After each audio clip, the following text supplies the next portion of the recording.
Let's look that up.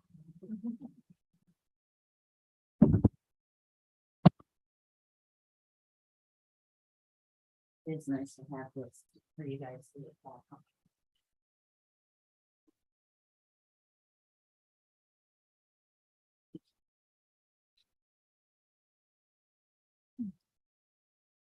Let's look that up.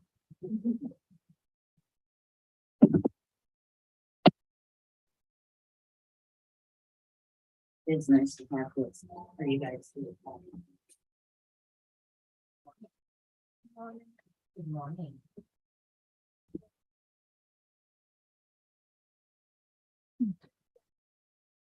Let's look that up.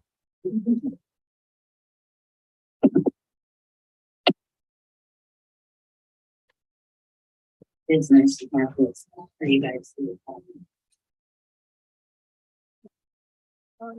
Good morning.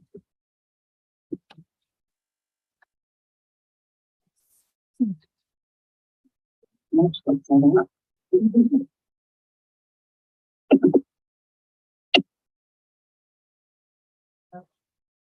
It's nice to have this for you guys to look at. Good morning.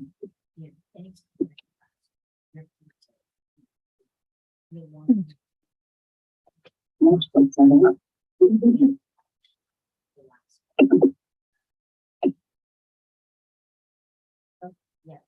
It's nice to have this for you guys to look at. Good morning.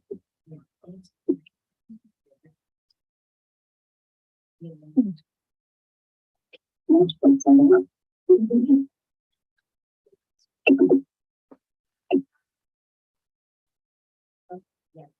It's nice to have this for you guys to look at. Good morning.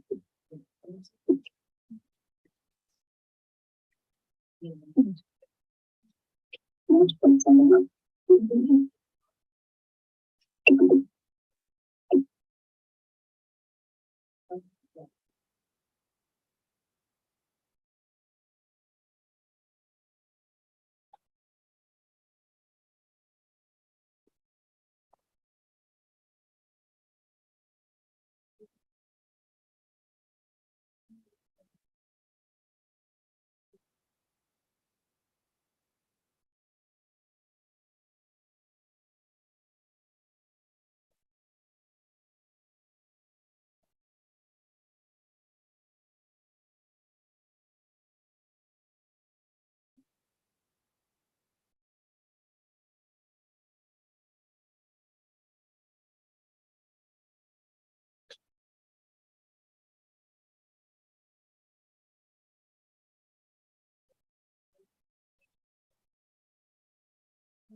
Testing 1, 2, 3.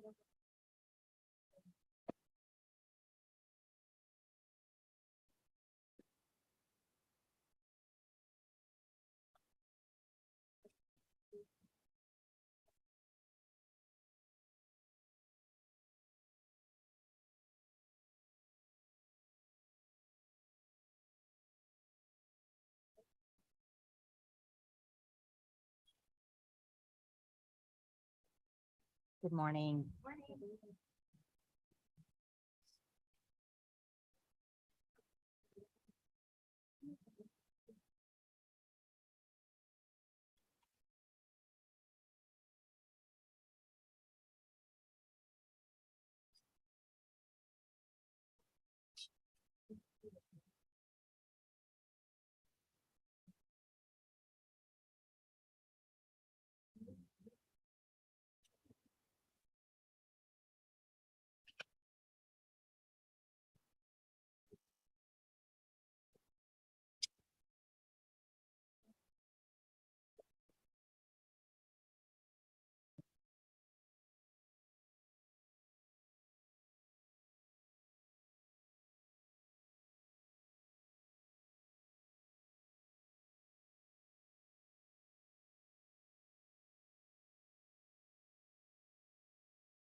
Good morning. Good morning.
Testing 1, 2, 3.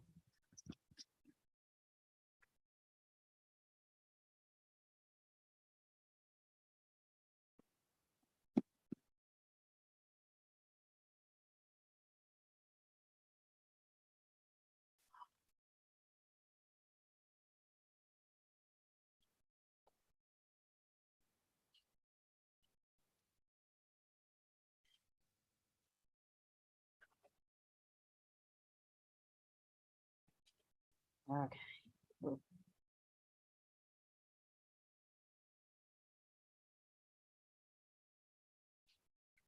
Okay, we'll get started in about 1 minute. I need to finish printing this out real quick.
Hey guys, bear with me.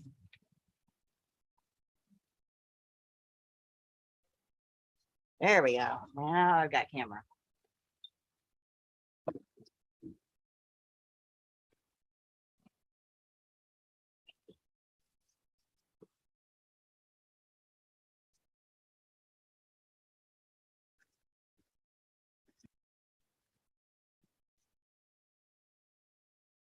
Okay, I'm hoping I have sound. I turned the sound up a little bit for the recordings. I think we're okay. We'll see. Do you want to go ahead and open your laptop and show me?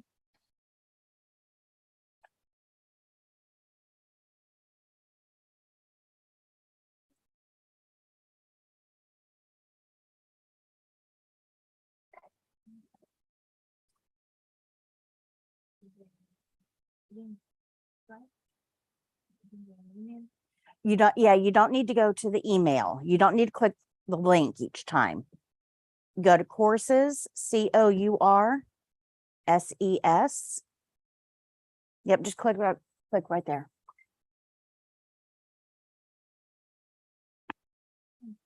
Oh, the Wi-Fi, go to, we do have Wi-Fi. I just got it installed. So for all of you that want to connect your phones, it's For Your CNA Guest is our Wi-Fi network, and the password is For Your CNA, the number 4, YOUR CNA.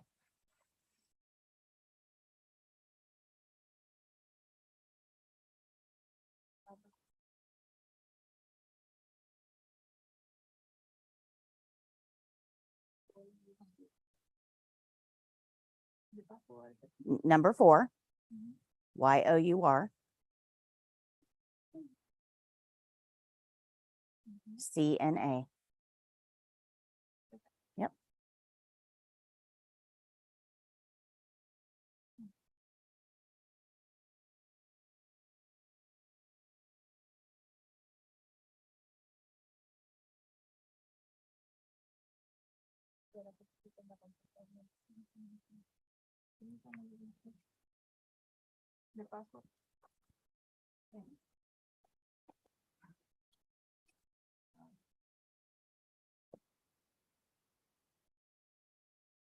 It may take a minute to connect.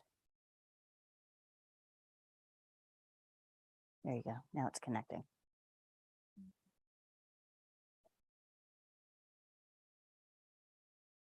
Okay. So, yep, you need to sign in.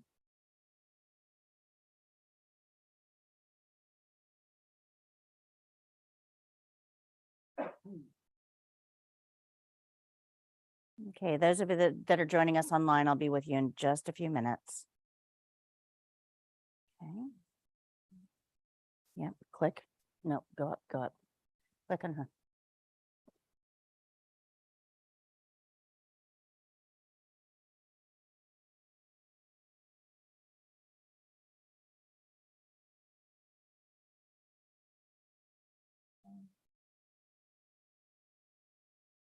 Yeah, it's all unlocked for you.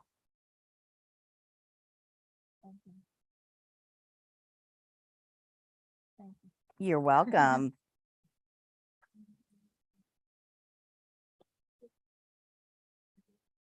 All right.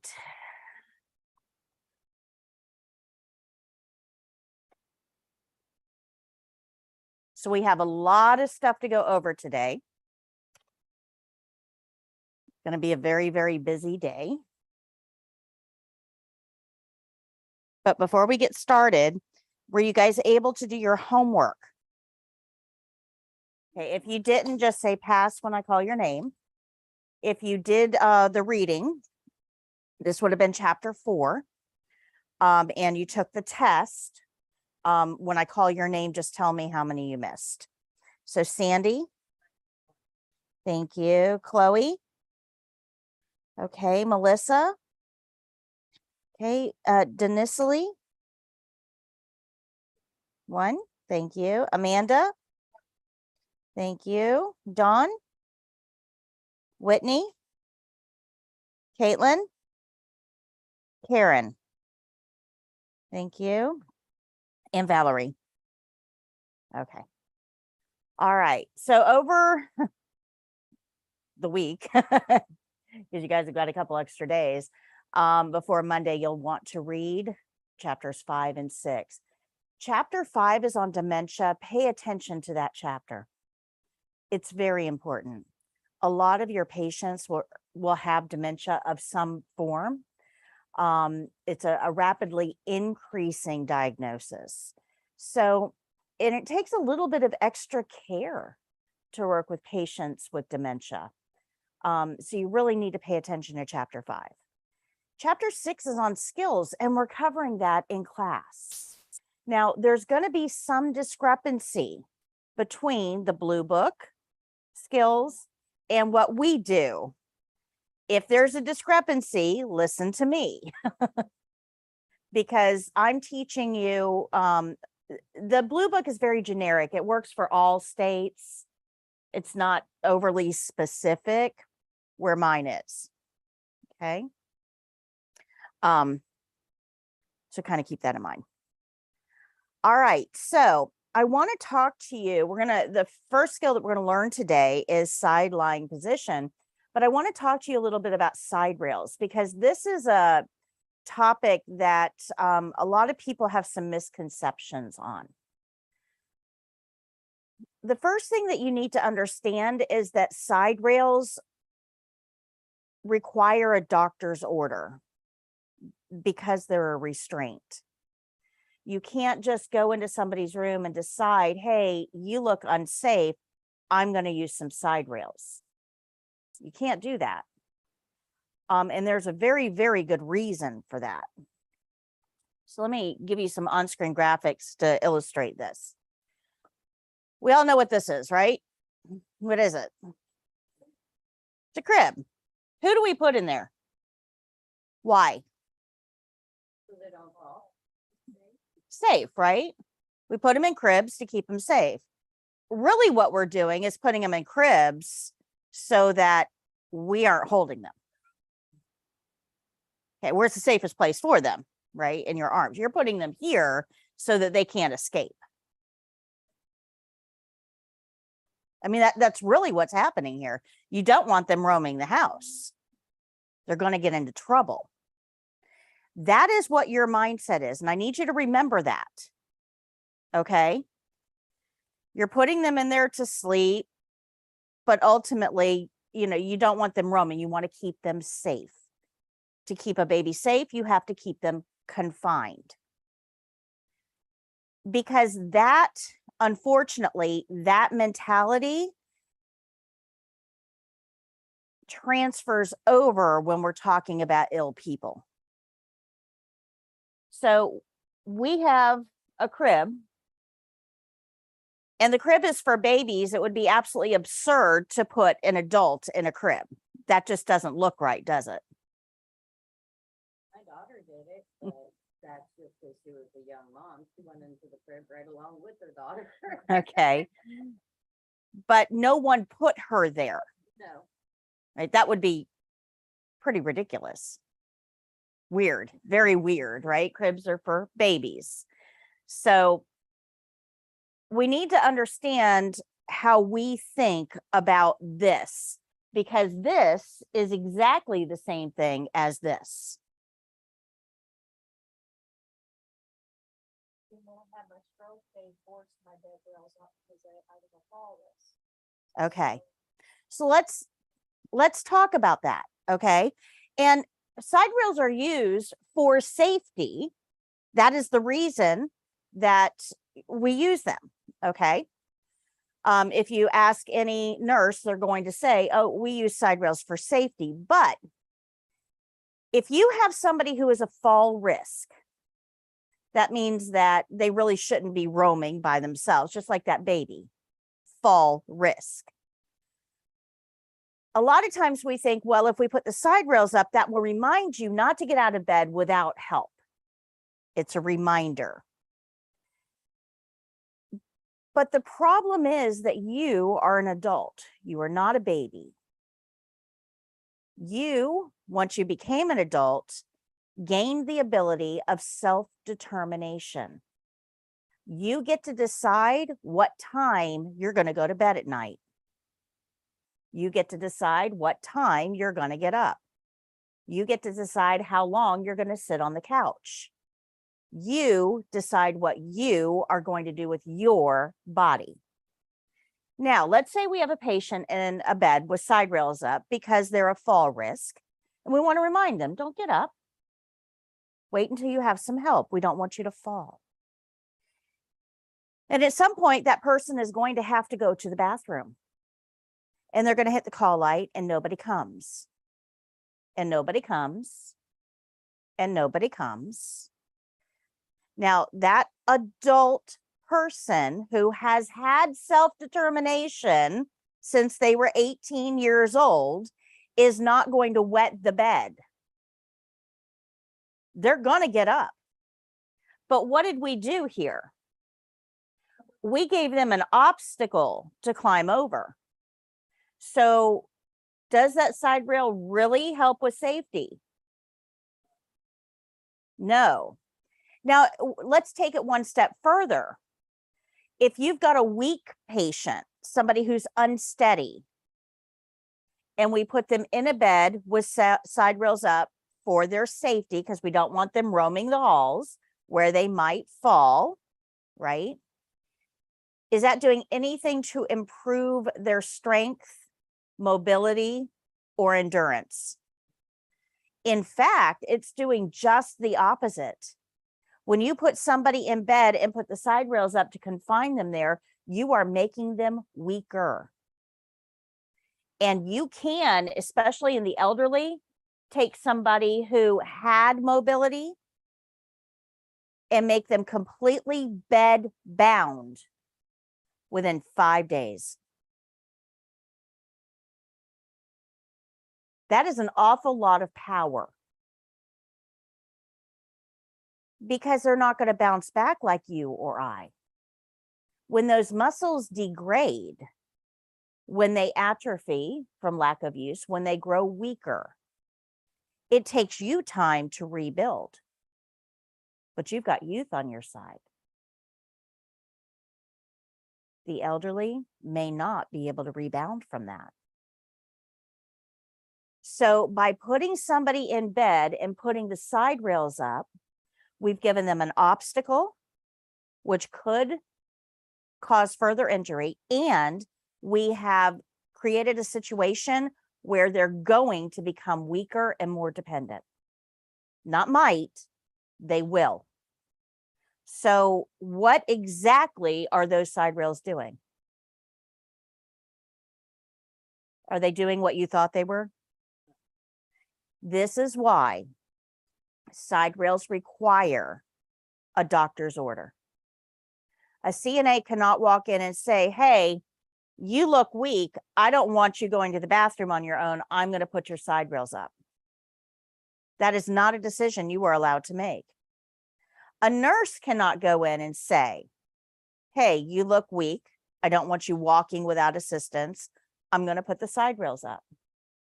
Now, that's because this is a legal problem. There's only 3 people that can legally interfere with your freedom of movement. 3 people legally, and 2 of those are temporary. A police officer can detain you temporarily. A doctor can restrain you temporarily. The only person that can make it last longer than temporary is a judge. That's it. Notice CNA is not on that list. Nurses are not on that list. And that's for your benefit. It used to be when you went into a hospital that we could do anything we wanted with you. You had no rights, none, 0. If we felt you needed a surgery, you were getting a surgery. You had no rights. It's all changed, thankfully. Someone along the way said, that's not cool. We could tie you to the bed for no reason. And anybody in healthcare could tie you to the bed for no reason. Now, let's remember day 1. We talked about the patient experience, right? You are alone. You are in a strange place. You are surrounded by strangers. Most of them are there to hurt you. You may not have visitors, especially in the land of COVID. We didn't let anybody in anywhere, right? You are not dressed for company, and you are laying down in a dependent position. How vulnerable do you feel? Now, are you absolutely positive that the person that was assigned the other bed in the room is not a sex offender? We don't do background checks on patients. Now, I want you to have all of that in your mind. I want you to feel what that patient feels. And then I'm going to come in and tie you down. So you are completely defenseless. Does that change how you see side rails and restraints? They are to be used with extreme caution. And it's never up to one person. This has to be a team dynamic. Does that make sense? Because the potential there for misuse and abuse is huge. It's massive and it's scary. Now, for those of you who think that bad things don't happen in clinical settings, one county north of us in Citrus County was the absolute worst sexual assault situation that happened in the 80s. We had an post-anesthesia nurse working in recovery who was raping women after they came out of surgery before they went up to the floor. Multiple. They still don't know the extent of his assaults. Out in Arizona, more recently, we had a young woman who was in a nursing home because of a brain injury that happened when she was a child, and she was non-responsive. She just gave birth. This is not someone who can give consent, and she just gave birth. That happened in one of my facilities. We had a former patient and she became pregnant. Mm-hmm. There would have been no way she would have been able to get consent. No. So again, we need to understand that these things do occur. And we don't want to incapacitate our patients to make them more vulnerable. Do you guys understand all that? So there's a lot of reasons why side rails and other restraints, side rails are a restraint. So there's a lot of reasons why side rails and other restraints should be used with extreme caution. Now, some of you are thinking though, but they might fall out of bed. I mean, how do we keep them from falling out of bed? Well, how many of you guys sleep in a bed? How long have you been sleeping in a bed? Since you were about 2, somewhere about 18 to 24 months, depending on, your development, somewhere around 18 to 24 months, you start climbing out of that crib. And now that crib is no longer safe. So the crib goes away and you get a really low toddler bed near the floor or a mattress on the floor. And you're going to learn to sleep in that mattress or that really low bed. And because it's near the floor, if you fall out, you bounce, right? It's not, you don't get injured. But during that time, so 18 to 36 months is when you learn this spatial awareness. And you learn it by sleeping in a bed where you have no outer controls, right? So your body needs to learn this. This is how you're able to sit in a chair with no arms on it, because your body knows spatial awareness. This is why you can fall asleep on the couch and stay on the couch, even though you're sound asleep. Spatial awareness. And you do this every night. You're not aware of it, but you go to sleep and you toss and turn. You're all over the place. You move about. You do not go to sleep and wake up in the exact same position. So if you're moving about, but you're sound asleep, how is it that you don't fall out of bed? Well, that small area of the brain that learns spatial awareness is always on. It doesn't go to sleep. Outside of alcohol and some medications and certain disease processes. Okay. So alcohol, this is why bar stools are tricky after you've had a few, right? Because there's no arms. So alcohol, some medications, and some disease processes. But we already have something in place for that. Remember, the nurse goes in and does a head to toe assessment, and they're looking for real problems and potential problems. And if they find one, they're going to write on the care plan what we're supposed to do. Right? So do we have to solve these problems? No. If you have an observation, report it to the nurse. But the nurse has already addressed this. It's part of their assessment. Does that make sense? Okay. But let's think about this for just a second, though. So we have a patient who has spatial awareness, and they're laying in the bed, and they automatically put themselves in the middle of the bed. We talked about that yesterday. They automatically put themselves in the middle of the bed. And when they turn over, just like you turn over in bed or on the couch, they shift. So their bottom is in the same place, just facing a different direction. They stay in the middle of the space that they have. They do it unconsciously. They don't think, just like you wouldn't think about it. They don't think about it. That's a good thing. So most of our patients have that ability. They will keep themselves safe. Now, some of you are thinking, yeah, but that bed's way smaller than my bed. How many of you guys ever go to a friend's house to sleep? An unfamiliar place. You're taking your brain with you. That part of the brain is still there. So it doesn't matter how big of a space you have to work with or how familiar the space is, your body will stay in that spot that it has allotted to it because it doesn't want to fall.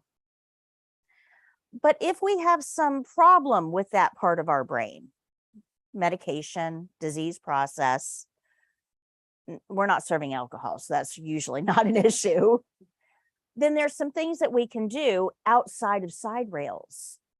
Things like putting the bed very, very, very close to the floor, just like those toddler beds. Putting something soft on the floor, like a padded mat. So if they do roll off, they're not injuring themselves. But the number one way we prevent injury is to answer those call lights promptly. Because the longer the patient is left in that bed, the more likely they are to try to get up on their own, because it's, for the most part, a dignity and independence issue. If they're good patients and they do what they're told and they hit that call light and you don't show up, they're not waiting. And I've seen a lot of healthcare workers that want to go in and lecture the patient for getting up. Don't lecture that patient. They are an adult. They have the right to get up out of that bed anytime they want to. You don't have the right to lecture anybody. That's not your role. You can remind them to use the call light, but you really need to ask yourself, did I answer that call light? Because if you didn't and they got up, that's on you, not them.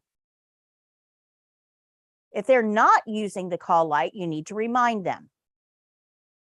But if they use the call light and you didn't answer it, that's on you, not them. Don't lecture your patients. Just like you wouldn't, if you were sitting in these chairs and you decided you need to take a trip to the bathroom and I lectured you on getting up while I was talking, you're an adult. That is not my place. You need to go. Right? So we really have to rearrange our thinking here, because we've got some misconceptions that could not only hurt us on the tests, but they can really hurt the medical industry altogether. Does that make sense? Now, unfortunately, this is not the way it has always been. When I first started in healthcare, like when the dinosaurs were still roaming, we older than you think. We used to, every time we walked away from the bed, we used to put the side rails up. They still do that in hospitals in Colorado. Yeah, nope, that's a legal principle. Yeah, because anytime I went into the ED, the first thing they did is snap up those side rails. Yeah. So, I mean, at least I'm one of the ones who are smart enough. I know how to put it down when I need to get out of bed to go to the bathroom. But And then put it right back up because the nurse gets back. Yeah. So let's think about that for a second in an ER. Okay. The cots are very narrow, but the real problem is they're very tall. So we have side rails basically to remind you, hey, it's a long way down, right? But if you put that side rail down and you go to get out of bed, that floor is still a long way down. So stretchers in the ER pose a whole nother issue. So if you've got somebody in an ER stretcher, call lights become even more important. And I know it's really hard to get somebody to answer them. So, and you know, the problem is we're short-staffed. We're all short-staffed everywhere. And that plays a part into this. I'm not blind to that, right? So start recruiting. Tell everybody how much you love your job and recruit other people, right? Start recruiting.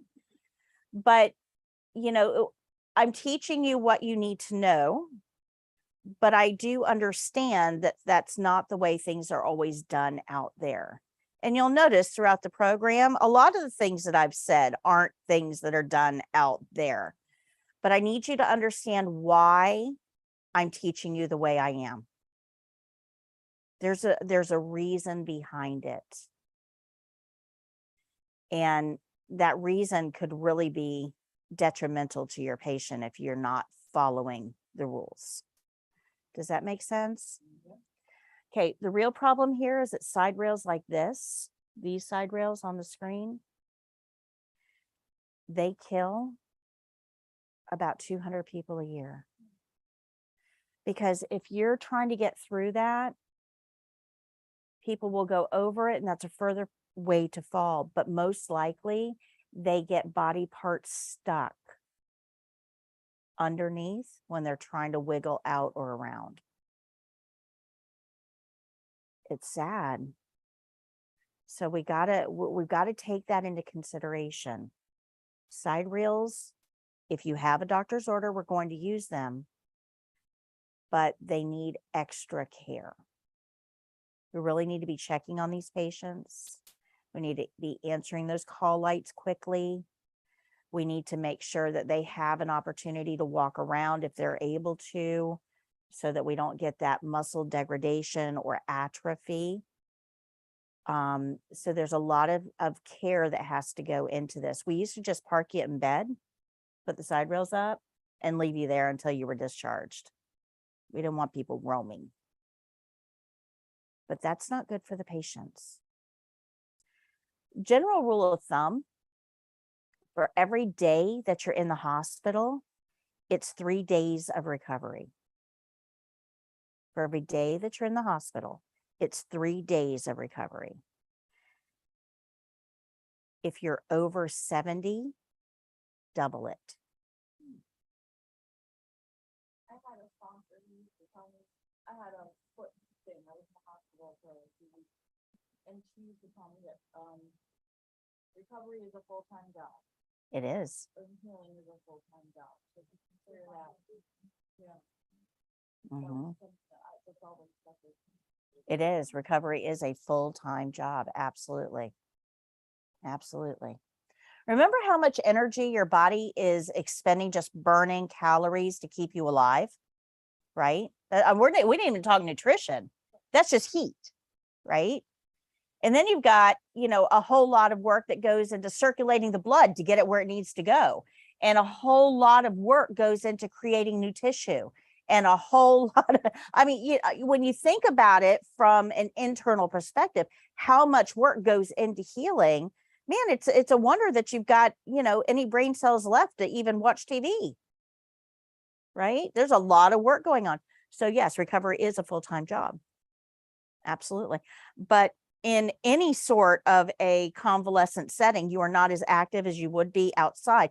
And, you know, if you were in your own home, and that's because in your own home, you're going to cook, you're going to eat, you're going to clean, you're going to shower, you're you're at least getting up off the couch a few times, right? But you're not doing all that because we've got somebody there to deliver the meals, somebody there to take the trays, somebody there to help you brush your teeth. They're telling you don't get up, right? So all of these things that you used to do on yourself that just keeps you mobile, keeps you somewhat lubricated and active, you're not doing those things. So your muscles will naturally start to degrade. They're like, oh, well, we're not needed anymore. That's a problem. So we have to keep this in mind. Now, as healthcare workers, we want our patients to stay in bed. It's way easier for us if they're not roaming free. Way easier. So this is so important that we have a whole new class of caregivers that they just started using called patient safety attendants. And you'll actually see these. If you go onto any of the local hospitals jobs boards, you'll see these patient safety attendant. And what you are is the human equivalent of side rails. You are hired to sit at the side of the bed for the entire shift, one patient at the side of the bed, and keep the patient from getting up. Okay, so that kind of tells you how they feel about side rails. If they're willing to pay you full time to sit at the side of the bed for one patient. Because side rails, they don't, we don't have to pay work comp on them. Right? So this is a great way to get into the hospitals, guys. Go apply for those jobs and then let them know, hey, I'm taking my CNA test on, October 14th or whatever the date is. And then you can transition into that CNA role. It's a great way of getting your foot in the door. So patient safety attendant is something that you probably need to look at. Okay. Does that make sense? Okay. So did I make you think about side rails a little different? It's important to understand that the way you think about this is influencing how you see this. These are not children, they're adults. And just like we wouldn't put an adult in a crib, we're not going to use side rails routinely for that same purpose. Okay. So the next question I get a lot is, well, what if we do need side rails? I mean, what if there is a doctor's order? What if we do need them? And if there is a doctor's order and you are using side rails, you want to make sure that you don't walk away from the side of the bed without those side rails in place, because there is a deficiency there. A nurse has done an assessment, a doctor has ordered the side rails. We know that there's a problem, so don't walk away from the bed without the side rails being in place. But sometimes you'll think, I think I need side rails for the skill, right? So I'm going to turn the patient over. I don't want them to fall out of bed. So can I use side rails just for the skill and then take them down when I leave?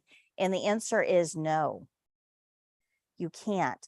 Because if you're relying on side rails for safety, the patient isn't safe. Because side rails fail. If you've turned a patient over so that they're pressed up against the side rail and that side rail fails, what happens to the patient? Absolutely, every time.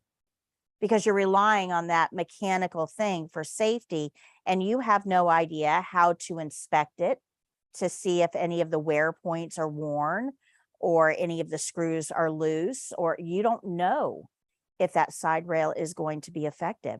So you cannot rely on it for safety while you're doing the skill, but you don't need it.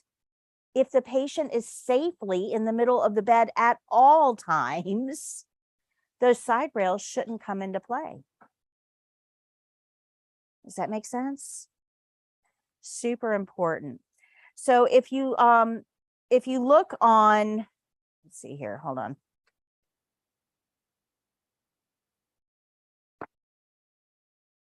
If you look on page 94 and 95, that's everything that we talked about just now. So all of those topics were covered.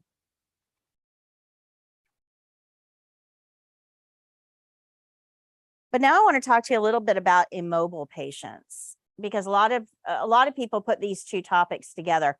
Side rails does not mean that your patient is immobile. Immobile does not mean your patient needs side rails. They really are kind of two separate things. But immobile, that term, oh, I'm sorry. One thing real quick. I do have to show you something. Hold on. I'm going to show you. There is a difference between oh,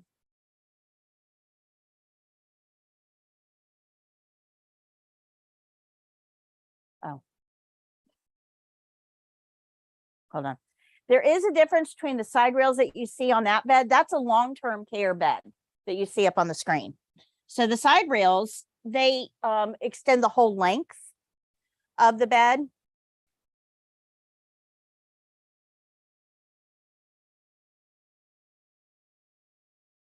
That's a little different than a hospital side rail. So let me explain to you, because they even have different terms. Okay. There we go. They even have different names. So what you see here is a full length side rail. This is what we use in clinical settings. This thing right here, it looks like just long horizontal bars.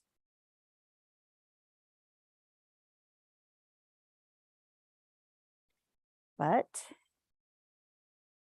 if I can get the camera to move, I'll show you this one. Okay.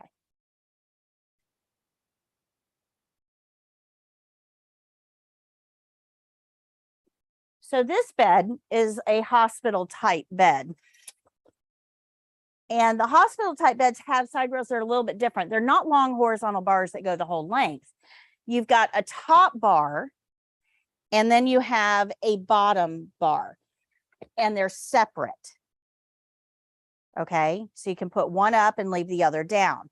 This top rail is called a positioning rail. This is not a restraint, because the patient can still get out. This has handholds that they can use to maneuver their body in bed. This is fine. You can use this all the time. This isn't really designed to keep them in bed. But when you raise this one up, this now keeps somebody in bed. It's designed specifically for that reason. If they want to get out, they have to try to squeeze through this little opening here, or scoot all the way down, or go over. And that's where we get injury. So this is a top rail or positioning rail.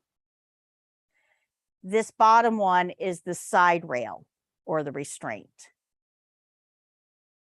Okay. So there is a little bit of a difference in a clinical setting.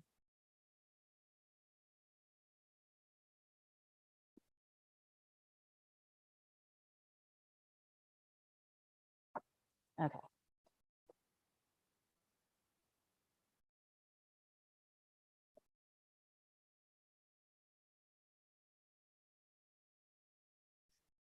All right, so let's talk a little bit about immobile patients. This is on page 96.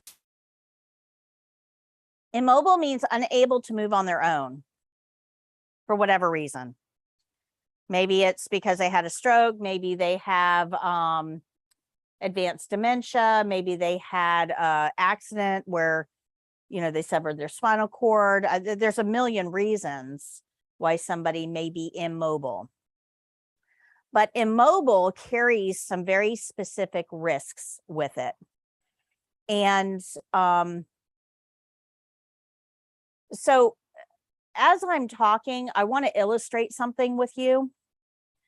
You're probably not going to be very comfortable, but I want you to take one of your hands and I want you to put it under your leg. So I want you to sit on one of your hands. I'm going to have you sit on your hand for 2 minutes. So I'll tell you when to stop, but you're going to sit on your hands for 2 minutes while I talk. And then we're going to take it out and we're going to look at it because I want to point something out to you.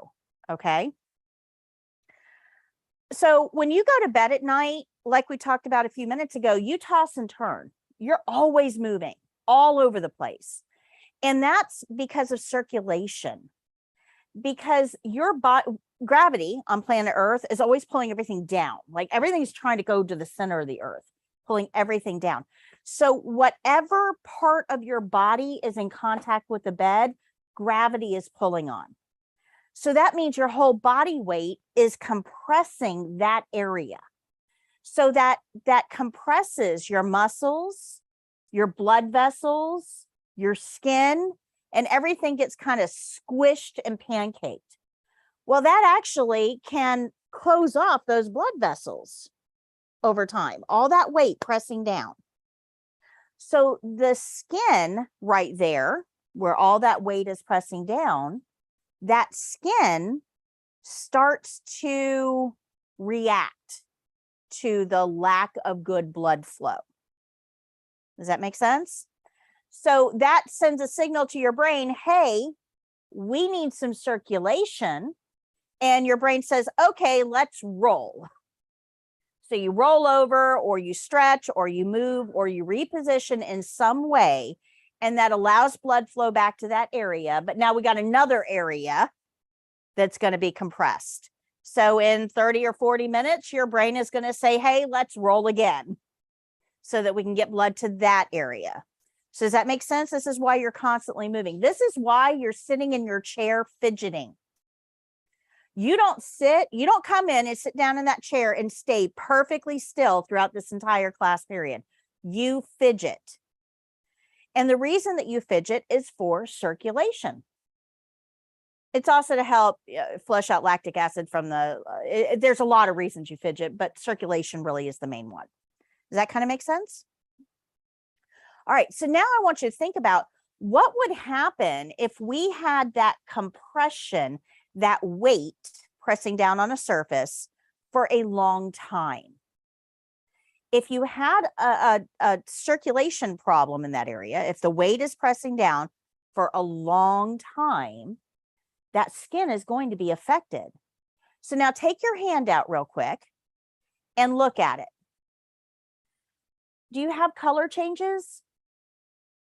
Did it turn red? How many of you guys can see lines on your hand? Look really close. Can you see the pattern of the chair imprinted? Guys, that was 2 minutes. That's it. 2 minutes, and you've got a pattern imprinted in your skin. Imagine how deep that pattern would be if you left it there for 2 hours. How much deeper would it be in 2 hours? Yeah. What about 24 hours? That would hurt. So what happens is as that pattern gets deeper, as your body compresses, that pattern is going to cut deeper and deeper and deeper and deeper into the skin. And eventually it will cut through the skin. This is called a bed sore or a pressure ulcer. Yes, its technical term is a decubitus ulcer. A decubitus ulcer. Now, these can be very surface. So like you've got some, real deep redness, looks like a bruise type thing, all the way to deep enough that you can see the bone.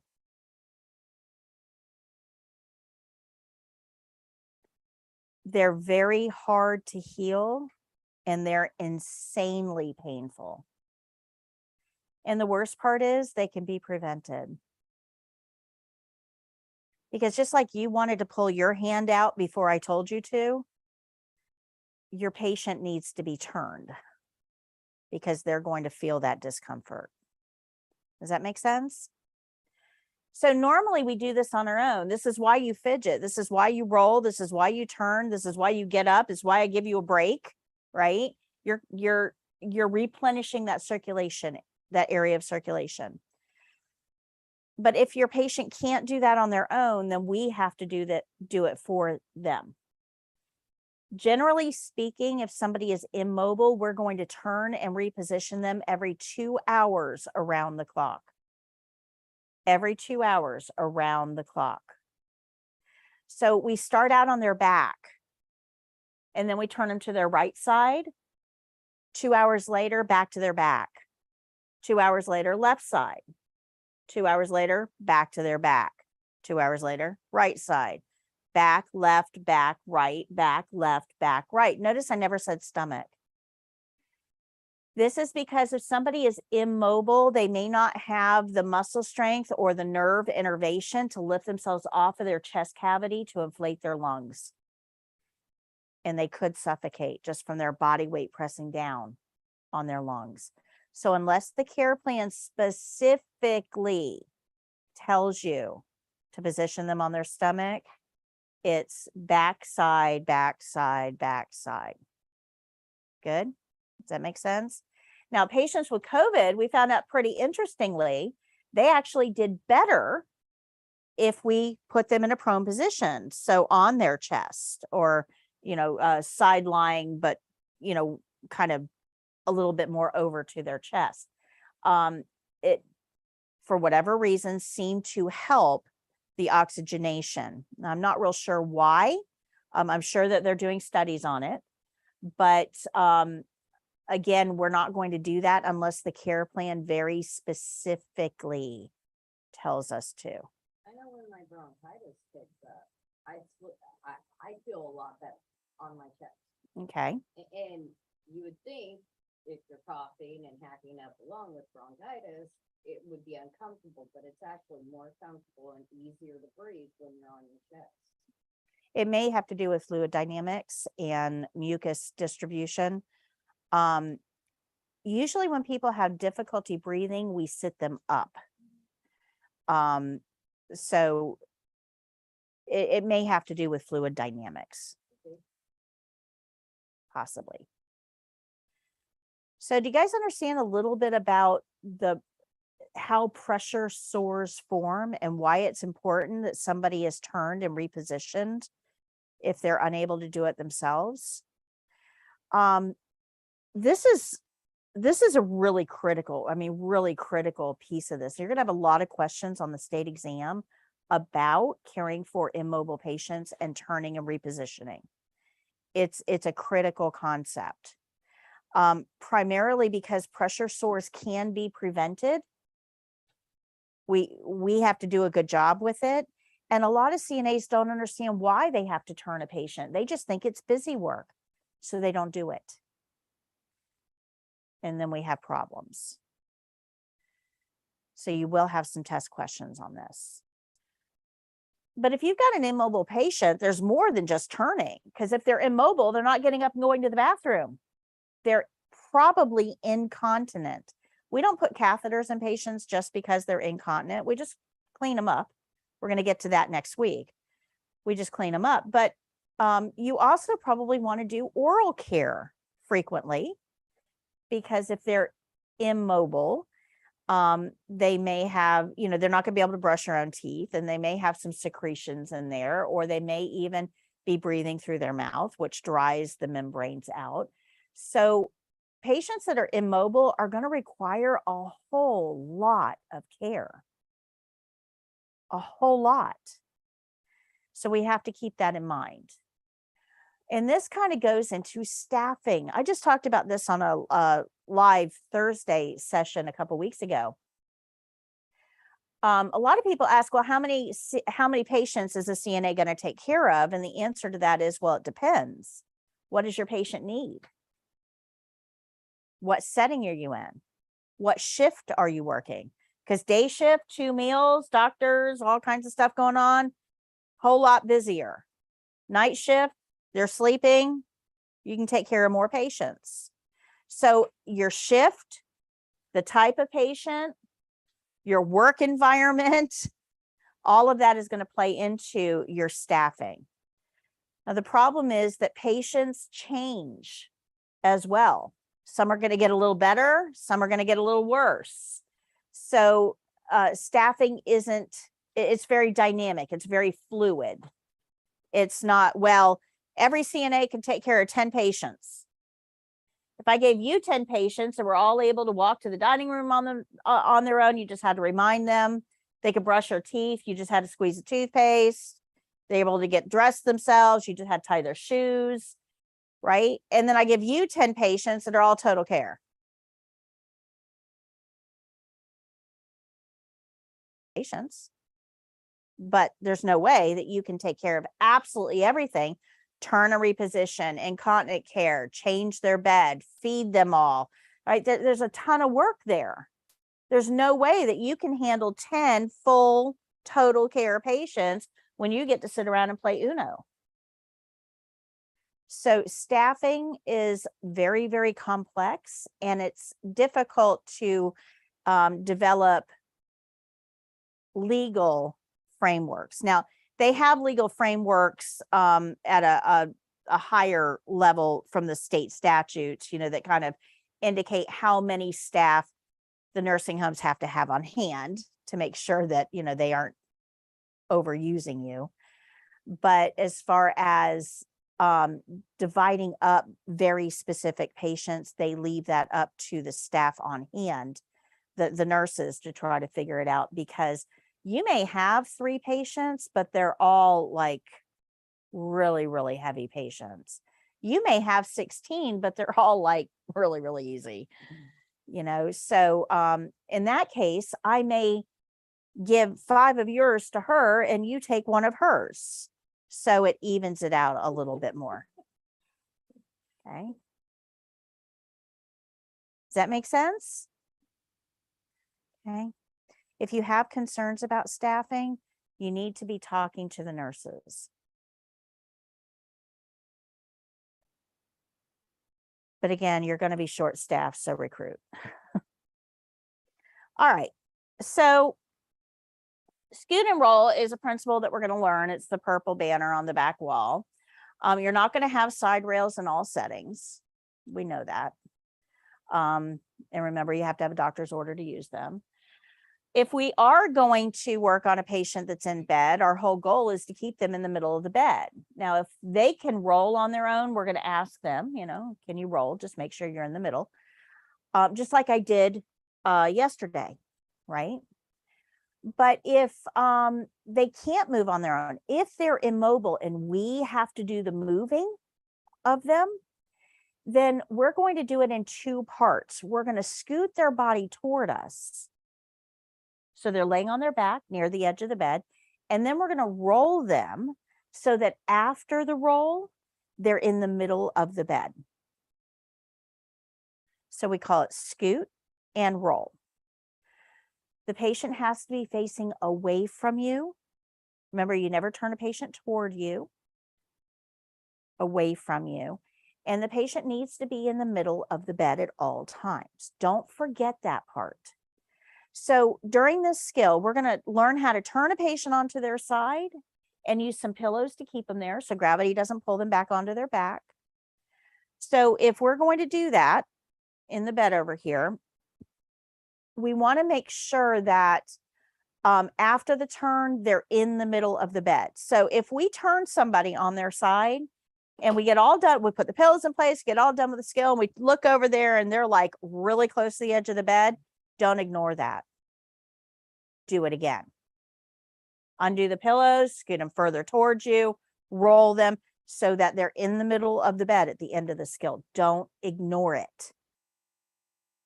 Okay, super important. Super important. Good morning. All right, so any questions on scoot and roll? Make sense? All right. So let's go to page 98.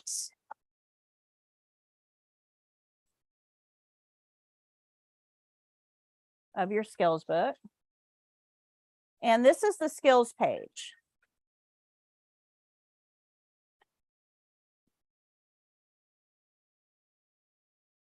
Our care plan at the top of the page tells us to position the resident on his left side. I'm going to stop there for a second. When you are looking at a patient, their left and your left are not the same.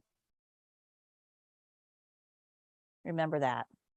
When you are looking at a patient, their left and your left are not the same. So this is my left hand.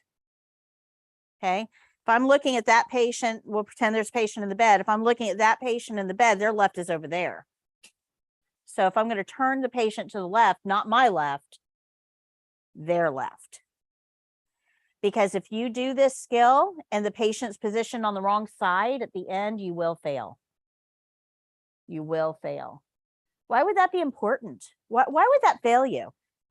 A lot of people say, well, I just got him on the wrong side. I mean, why? I did the skill right. Why would that fail me? Because you didn't read the care plan right. That's right. So you're being graded on reading the care plan and following the directions. But let's talk about it from a patient point of view, right? Remember I said that they're going to go from their back to the right side, back, left, back, right, back, left. You guys remember that? Well, if it says to turn them on their left, that means that they were recently on their right side. So if we turn them back onto their right side, that's additional areas of pressure. So what are they now at risk for? Bed sores. That's right. We need that distribution of pressure. Good? Does that make sense? Okay. So it goes on to tell us patient requires support to remain on his side and is unable to assist with turning. Unable. So that means that we have to do the turn. Now I'm going to show you how to do this to turn a patient with no stress on you or them. You can turn somebody 3 times your body weight using this process without injuring you or them. So I'm going to show you how to do it. It's all about setting it up. You can't just go in and try to manhandle them and push them over. You need to prep first, get them set up properly. And when you do that, the turn goes super, super easy. In fact, you got to be careful that you don't roll them all the way over because it just becomes so easy to turn them. So I'm going to put the camera on the overhead view over here.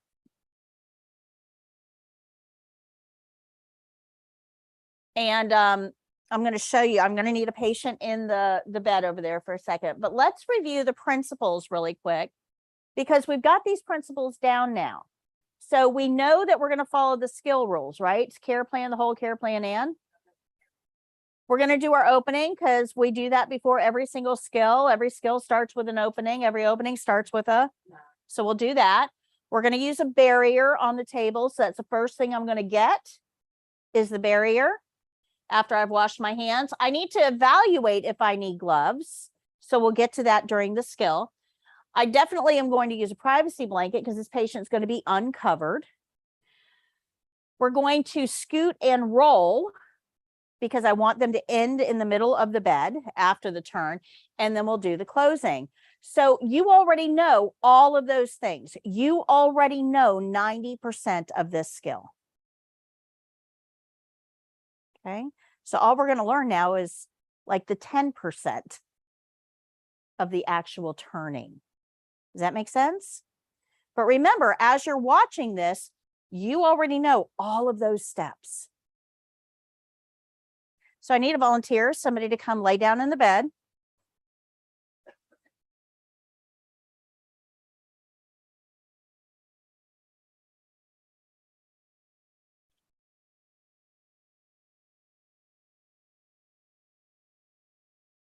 Okay.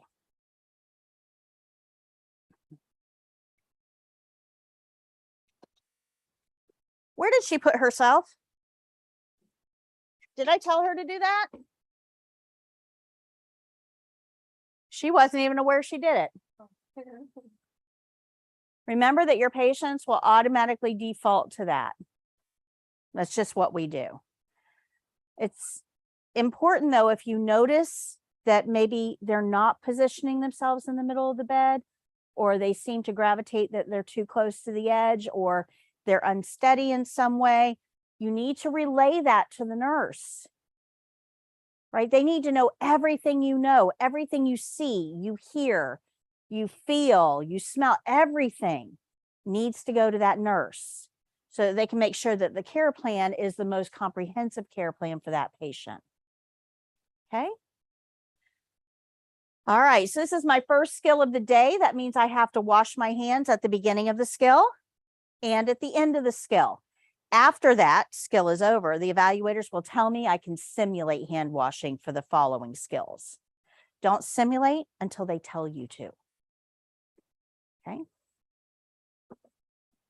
Hi, Ms. Jones. My name is Patty. I'm your CNA today. How are you? Good morning. I need to turn you onto your left side. Is that okay? Okay, I'm going to close your curtain. Let me go wash my hands and I'll be right back.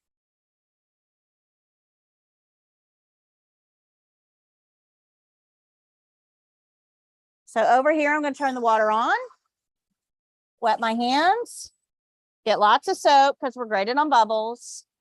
I'm going to start washing.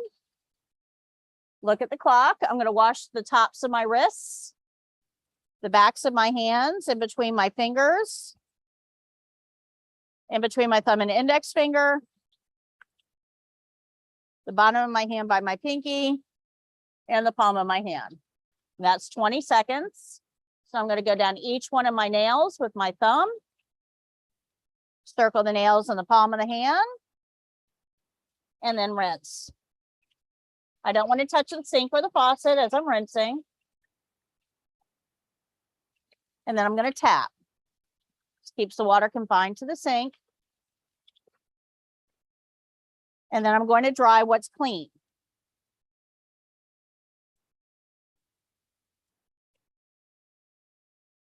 We'll throw those away. Get a clean, dry paper towel to turn the faucet off. Okay, so the first thing that I'm going to get is a barrier for my table. Remember, we always start with a barrier.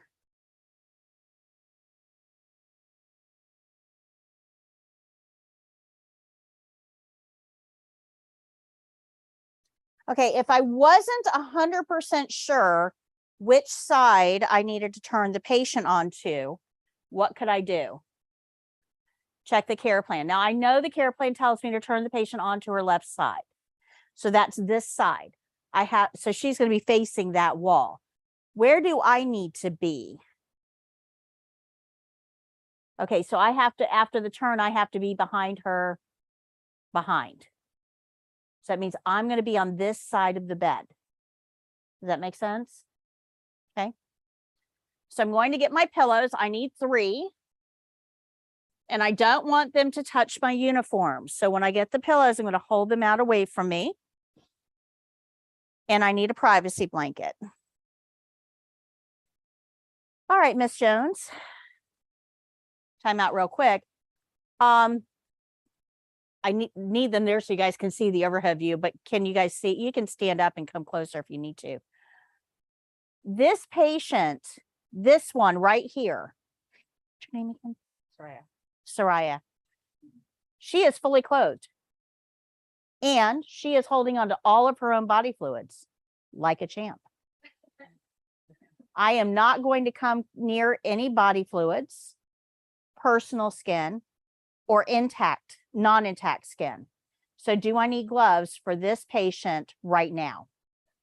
No. And that's how it's going to be for the test. But if in a clinical setting, you're doing this skill, chances are your patient is only in a hospital gown.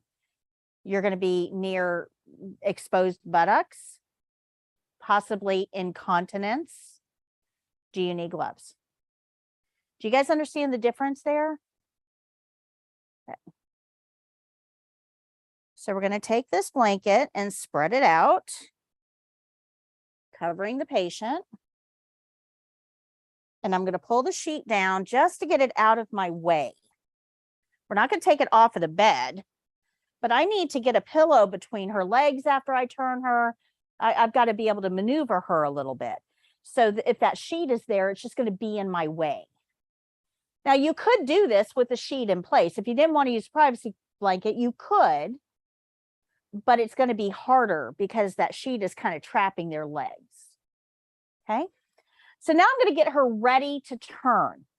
Now it says that she can't turn, but it doesn't say she can't scoot. So I can ask her, can you move your body closer to me? So come closer to me. A little bit more. There you go. Okay, good. Now she's uncomfortable. I can feel her. I've got my leg there so she doesn't fall, but she's uncomfortable. Now, if she couldn't scoot, there's a couple of things I could do. I can move her in segments. So her head and shoulders, her torso, her hips, her legs. I could use a draw sheet, which is a flat sheet folded in half lengthwise, you use as a sling to pull her toward me. And they have slide sheets as well. There's super slippery sheets that you put under the patient that almost levitates them and causes them to move really easy. Those are super expensive, usually locked in the supervisor's office, and you have to sign it out and promise your firstborn and stuff. So draw sheets are used more commonly. The segment method is used all the time. But whatever method is indicated in the care plan for that patient is what we would use. All right, so now I'm ready to turn her. Now, if I tried to turn her right now, it would be really hard because she's like one straight unit. I would really have to struggle to get her on her side. But I don't want to do that. I want to get her in an easy to turn position. So I'm going to take the furthest arm and put it up over her head, bent at the elbow, like this. The closest arm is going to cross her chest, like this. So she looks like this. If I were turning her on her right side, she would look like this. The closest knee is going to be bent, and we're going to put the foot flat on the bed. And the furthest knee is going to angle out. Okay, and just relax for me. Notice she's half on her side. And it didn't cause me a lot of stress. So making sure that blanket doesn't get bunched up under her. I'm going to put a hand on her shoulder, one on her hip, wide base of support for me. And I'm going to use the bed as leverage. Make sure the bed is locked. Otherwise, you both are going running. And I'm going to put a hand on the shoulder and the hip, and we're just going to turn. See how easy that is? It's all about the positioning. But she's not going to stay like that. Gravity is going to try to pull her back. And she will end up rolling back onto her back. Right now, she's in the middle of the bed. And if you look at the overhead view, I mean, she is in the middle of the bed. But if she rolled on her back, would she be? No, so we got to keep that from happening. So I'm going to take a pillow and I'm going to put it up against her back like a ski slope. It's a slope. I'm going to tuck this edge of the pillow underneath the patient right here. So I'm going to push down and then forward. So down, nope, just relax for me. Down and under, just like that. This edge is going to roll up and then down and under as well. So I'm going to roll it up and down and under as well. And that creates a roll along her back. Do you feel that support? Yeah, I can actually feel that. So the other way I wanted to like roll back onto my right side. This way I feel I want to forward. Yeah. Well, I'm going to help you with that because right now you're not comfortable. So this pillow is going to go in between her legs, specifically between knees and ankles. I don't want those bony areas rubbing together. So I'm going to lift her leg up and put this pillow in between. But if you look at her, she's too straight. This does not look like a normal laying position. So I need to get her in a little bit more comfortable position. So I'm going to take her knees and bring them just a little bit forward. Is that better? Oh, way better. I feel like it's fine. Yep. So I'm going to lift that top leg and we're going to put the pillow in between the knees and the ankles to make sure those areas are padded. We're going to take this pillow. You see how this top arm drops down? This puts a lot of pressure along her upper back and into her neck. This can cause muscle spasms and headaches and just general discomfort. So we want to get this arm in a more neutral position. So I'm going to put the pillow here and we're going to position her arm over the pillow. And that relieves that pressure. Now the one under her neck is actually under that bottom shoulder. See how it's all scrunched up? Can you guys see that? She's kind of scrunched up. So I'm going to lift her head up and pull that pillow out so it's just under her head and neck, not shoulder. So I'm going to lift your head up. There you go. And that hand is going to go underneath the pillow because that's a natural position. And this call light is actually going to be positioned in that hand, actually physically in the hand. Okay, good. Are you comfortable? Yeah. Is there anything else I can do to make you more comfortable? Okay, so I'm going to put this sheet back over her.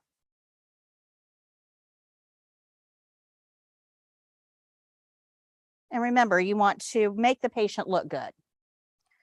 So as I do this, now if you noticed, as I was doing all that, I was moving the blanket, to kind of keep it out of the way, because I've got to take that blanket off of her. And if all the pillows and everything are all like rolled up in the blanket, it's going to be harder. So as I pull the sheet up, I'm going to remove the blanket from on top of the patient. So the patient remains covered all the time, either by the blanket or the sheet. We're going to roll that up. And this is going to go in dirty linen.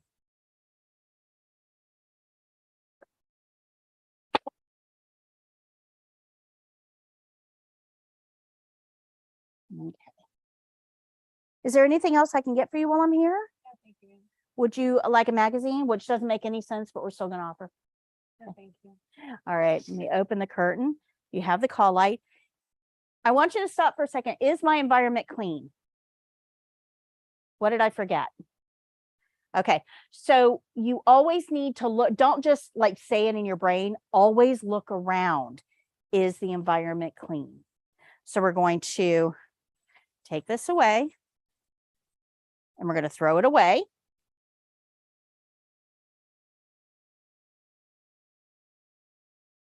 That's away. Okay, I'm happy with this. So now I'm going to go wash my hands.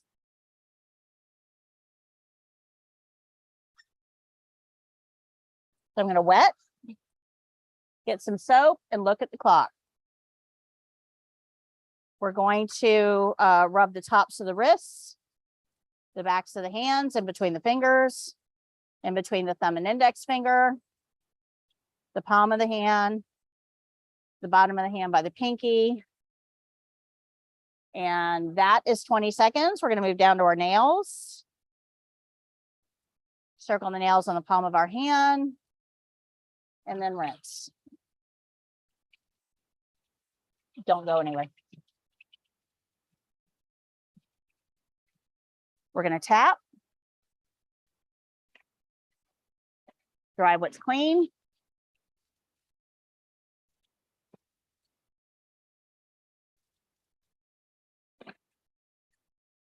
And turn the faucet off. I'll read that care plan one more time. Make sure that I did it all correctly. And then I can tell the evaluator my skill is done. So now that I'm done with the skill, I want to show you something. Watch that overhead view. I just need you to relax for me and let your body do what it's going to do, okay? Watch how much she comes back when I remove this. Do you guys see how much work this pillow does? This is the important pillow in this whole setup. If you don't get this one right, none of the rest of it is going to work well. Okay? This is also the hardest pillow because you've got to tuck it under the patient. Down is not enough. It's actually got to go under. Good? Okay, I'll take this. All right, you are free to go. Good.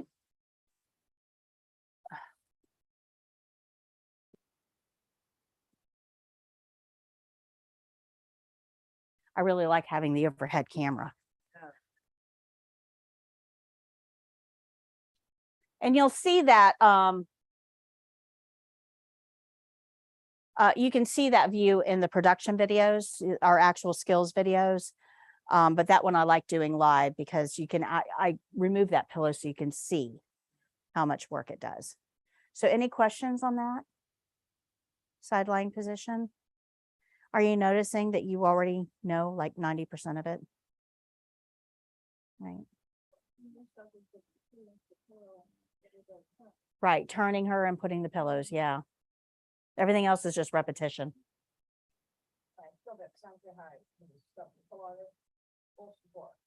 When I was like the main thing, so right away, just put me on the side, I could feel the gravity, but I get back to the right. Right. Over there, it was really secure. Yeah, and if you can teach somebody at home to do this to you, man, you will sleep like a baby. It is awesome. Yeah. Now, I know for a fact, if I didn't put that there, the patient, they would be uncomfortable. Yeah, absolutely. Absolutely. Actually feel it. And that's why everybody should be a patient at some point during this training. Let somebody do these skills on you so that you kind of get the experience from the patient point of view, because just like that, you start to realize the important parts of the skill and how they impact the patient. So awesome. Awesome. All right, guys, we are going to take a break. And then when you get back, I'm going to teach you a little bit about diabetes, the 5th grade version. Okay, so we're going to really simplify it. I mean, you could spend an entire lifetime devoted to diabetes. So we're just really going to hit the high points, because I need you to understand a lot of our patients are going to have diabetes, and it really impacts the way we do some of these skills. So we kind of need to have a general overview of how this works. Okay. Nothing too complex, I promise. Go ahead and take your break. Come back at 10:35. A lot of the more diabetics, a lot of them have heart attack. We're going to talk about that. I'm just glad my dad and my grandfather didn't, they just lost their lives to it. Oh, I'm so sorry to hear that. My dad just almost lost sugar and exercise. I know better. Yeah, and they lay him in bed to roll. It's going like here and here with the feet. So furthest arm goes up, just above the head. Closest arm crosses the chest. Closest knee is bent with foot on the bed. Furthest knee is angled down. So basically what that does is it bends both knees, and then they just naturally go on one off over the other.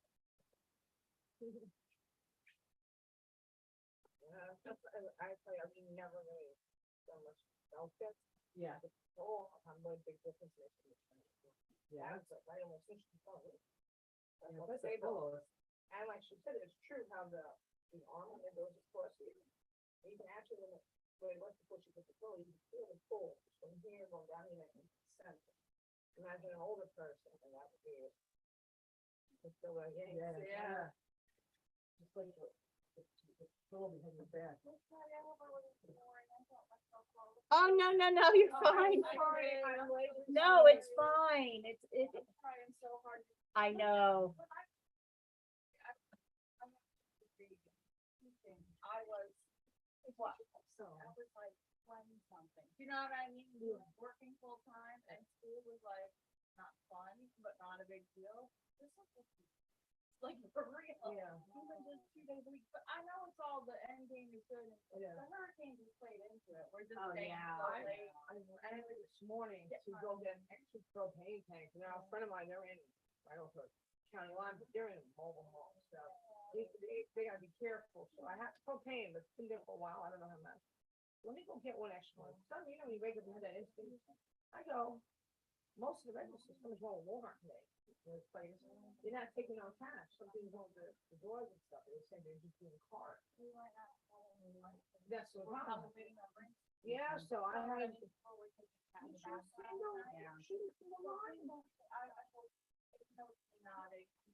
No, it's no worries at all. You may want to just go back and review video, cause I'll post I'll keep it on, replay. But yeah, you're, I understand. Way different than euphoria and trying to do two things at once. Oh my God. Seven pups at home and two big ones. And then the 4 months old, I'm just trying to find some. Oh, a friend of mine, she's gonna ask, she wants to do, so, she may have help with someone, but, and so she might be online, I was sitting with her late last night too, and looking over at, she's watching it, from all, Wow. she might be online, she has to wait for the names and before she can do that, but the books, so she wants to get the workbook. Yeah, it's how they're coming in retail. Yeah. And she can buy it right Yeah, okay, I'm gonna go pick it up, I'll give you, go pick it up now. Yeah. Okay. They're open. Yeah, I went and got a watch, I really needed a watch, you know, and the watch. I have it Yeah. up here, so just go over and pay for it, Yeah, and I'll give you. all right, no problem, and, she's gonna, Christina, she wants to, she's got, I have to do it. And.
Y yo mandaba a tanto. Dos que.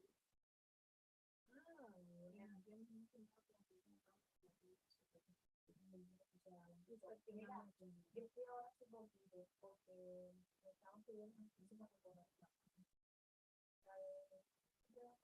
Hace Florida, con Hace Florida ya te la Florida Access.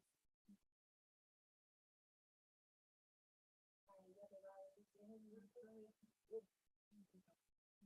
sí, Access Florida. Ahí va a ser para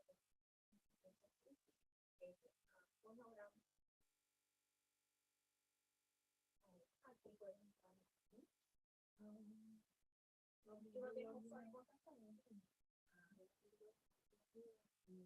No, aquí ya le da la red.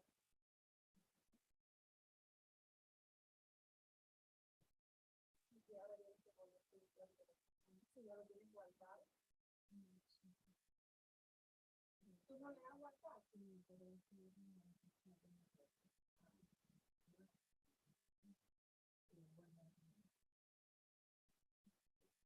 tienes que darle que sí. No, tienes que darle primero que sí. Esa es tu dirección, ¿no? Ahí, sí. Ahí ya el mismo dice, puedes ver.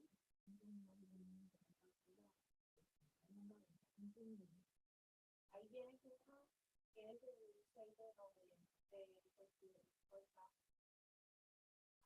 en una parte informativa y ahí antes de la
A mí también me han pedido una cantidad de cosas que yo creo que ya iban a la comida, lo voy a dar por imposible porque me pidieron una cantidad de cosas. Y ya yo estaba hacer limpieza, todo. Entonces me piden una cantidad de ingredientes y una cantidad de papel. A ver, creo que la renovación es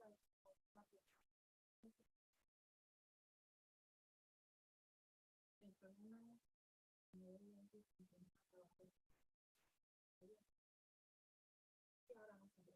Ahora me están pidiendo la carta de nosotros para ver si yo no estoy trabajando de verdad.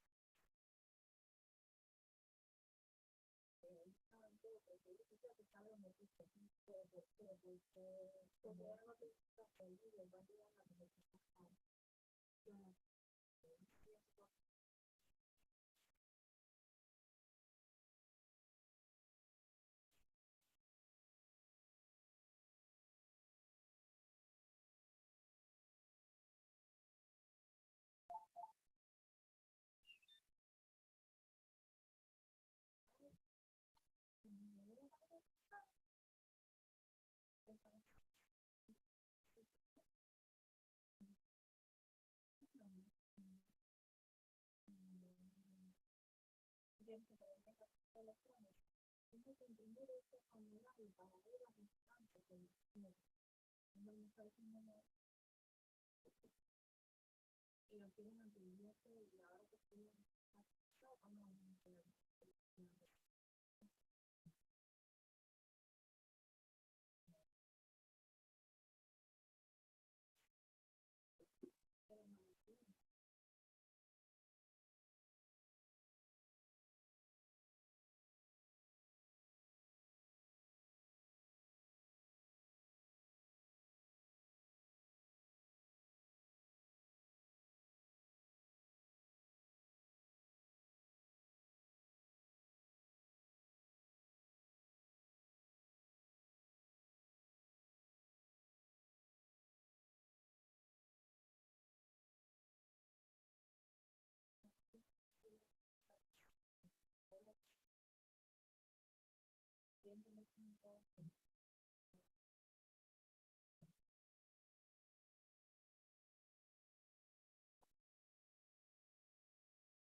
No, it's not, is it? It really is.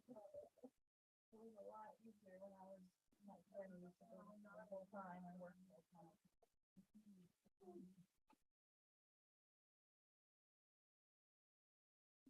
Wow. Mhm.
Okay, we're going to talk a little bit about diabetes.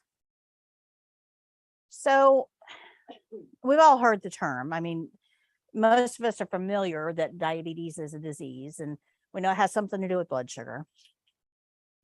But I want to explain to you how this actually works. So in a normal functioning person, somebody without diabetes, somebody whose metabolism is functioning normally, you eat carbs. Those carbs are going to break down into different components. One of those is sugar. So carbs breaks down into sugar. That sugar then goes into your bloodstream. And that's a good thing. I mean, carbs get a bad rap in our society. Carbs are not bad. Carbs in excess are bad. But carbs themselves, they actually provide fuel for your cells. It's like your car won't run without gas. Cells can't run without fuel. So the carbs break down into sugar. Sugar goes into the bloodstream. Now that sugar is going to circulate. And it needs to get into the cells to become a fuel source for the cells. But the cells are actually locked. So what has to happen is, as the sugar is going around, the brain says, okay, I need to get the sugar into the cells. So I've got to have a key that will unlock that cell so the sugar can go in. So the brain tells the pancreas, hey, we need a little insulin. So the pancreas is prompted to release insulin, which is the key that opens the cell. Now the cell is open, the sugar can go in, and the cell is happy. Everything works well. Everybody got that?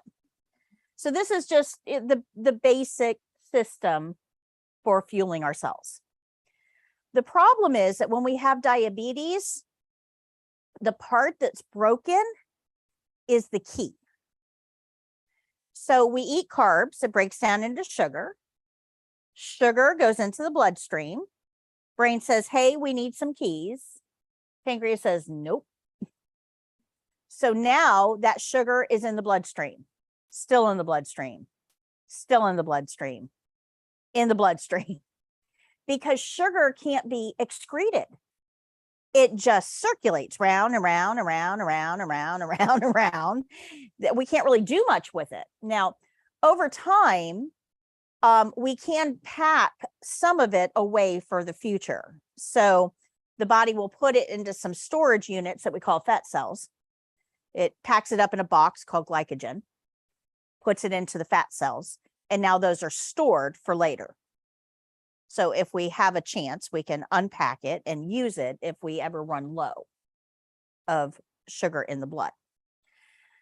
But after we've done that, like all of our storage units are full. Like there's nowhere to put the sugar. So it just circulates round and round and round. And we eat more carbs, more sugar goes into the bloodstream, and now we got more sugar round and round and round. Well, sugar is a crystal, right?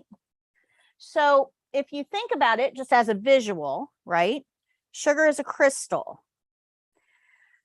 So this is what's going round and round on a much smaller scale inside your arteries. Now, the problem is that crystals are heavy. Like if I had to hold this for a long time, my hand, it's going to be heavy. So those crystals end up settling, and they settle to the lowest points on our body because of gravity. We've talked about gravity a lot today. So the lowest points of my upper body are my hands. Lowest points of my lower body are my feet. Yeah. So these sugar crystals are going to settle in those areas. That's going to be important to us in just a minute. Okay, so tuck that in the back of your head. But they also settle on the inside of the arteries. So they're going to coat the inside of the arteries. So if you've ever seen like a cupcake or a cake that's been left out for a couple days, you know how the frosting on the cake kind of separates and gets a little bit oily, a little bit grainy, right? Well, that's what is inside the artery. So you got this grainy stuff that starts to coat the inside of the arteries. Now that's going to make the arteries hard. So they're not going to be able to expand around those waves of blood that the heart produces. Remember that? Right? They're not going to be able to contract when we get injuries. So they're kind of stuck because they're stiff, just like the frosting on the cake gets stiff. Good. So once the particles are inside the arteries and kind of stuck to the inside surface of the arteries, these little jagged edges are going to catch whatever's floating through. So things like cholesterol, which looks like pizza cheese in your arteries, that's what cholesterol looks like. So as it kind of drifts along, it's going to get all caught up in this and make a big gooey mess. It's also going to catch some platelets, some red blood cells. It'll probably shred some red blood cells and white cells because, you know, they're crystals. So you're starting to realize that this is kind of a bad thing inside the arteries.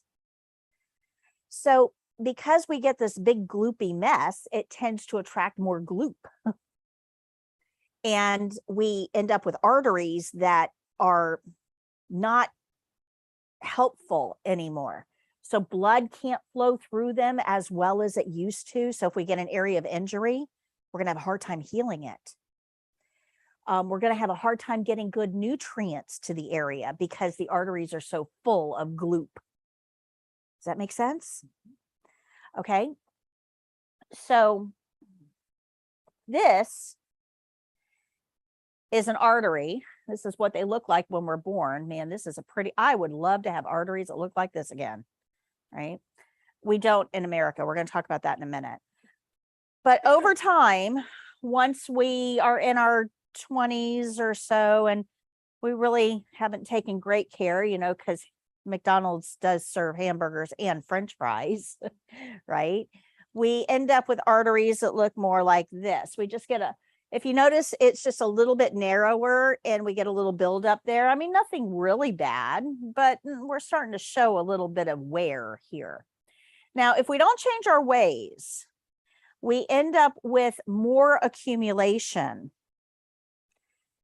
and we look more like this. Yeah, so that's a problem because we've lost about 25% of our usable artery space. It's taken up by gloop, right? Now, in advanced diabetes, we look more like this. Now, we need to understand that anytime blood slows down or stops, it clots. So what is our patient at risk for? Blood clots. And when they happen in the heart, we call that a heart attack. When it happens to the arteries of the brain, it's a stroke. So our diabetic patients are at risk for heart attacks and strokes. But this also happens in the little itty bitty teeny tiny arteries in the kidneys. and that can affect our kidney function. And it affects the little teeny tiny itty bitty arteries in your eyes, which is why you can get retinopathy. So good. This is not a good situation. Not at all. Everybody starting to see that? If we get injured, we may not be able to heal because we may not be able to get good blood to the area. So protecting our patients from injury, or if there is an injury, noticing it really quickly is going to be super important. Does that make sense? Okay. So let's talk about the American diet and how it contributes to this real quick. Because you don't wake up at 60 with diabetes. It seems like it. I was fine yesterday. I go to the doctor today and I got diabetes. I mean, did I catch it at Walmart? I mean, you know, it doesn't work like that. Our American diet is not good for this situation because we're very carb heavy. Now, there's two types of diabetes that we have to talk about. There's adult onset, which I'm talking about now, and then there's juvenile, which I'm going to talk about in a few minutes. Right now, I want to talk about adult onset because it's the most prevalent. So let's talk about a 2-year-old child. A 2-year-old child gets up at 6 o'clock in the morning and they go out and try to wake up mom. And mom's like, it's too early. Here, have a Pop-Tart. Mom lays down on the couch and kind of naps while the kid watches Bluey on TV and eats the Pop-Tart. Mom wakes up a little while later and gets the child some proper breakfast. So some cereal and milk. That's a good breakfast, but children aren't eating all bran, are they? What are they eating? Fruit Loops, Fruity Pebbles, yeah, all the good stuff, right? Captain Crunch. Okay, so those Pop-Tarts that we gave the child, those are carbs. What do they break down into? Okay, remember you can't excrete sugar. Remember that. So we break down into sugar. And then we have cereal with milk, and that breaks down into sugar. So then we have a mid-morning snack. Now, this is a good mom. She's going to give the child fruit, but fruit has fructose in it, which is a sugar. And then we have lunch. We're going to have the National Toddler Lunch of chicken nuggets and mac and cheese. And the chicken has a little bit of protein, but the breading is carbs. The mac and cheese are carbs. The ketchup they're dipping it into is carbs, right? So we're dumping more sugar into the system. So Pop-Tarts dump sugar into the system, and the pancreas had to produce insulin. Cereal dumped sugar into the system, and the pancreas had to produce insulin. Lunch dumped sugar into the system, the pancreas has to produce insulin. So now we've got an afternoon snack, and that's usually like a snack cake, a little Debbie something, right? And that dumps sugar into the system, and the body has to produce insulin. So dinner, we're going to have some spaghetti, and they're not going to touch the salad. So we're dumping more sugar into the system, making the pancreas produce more insulin.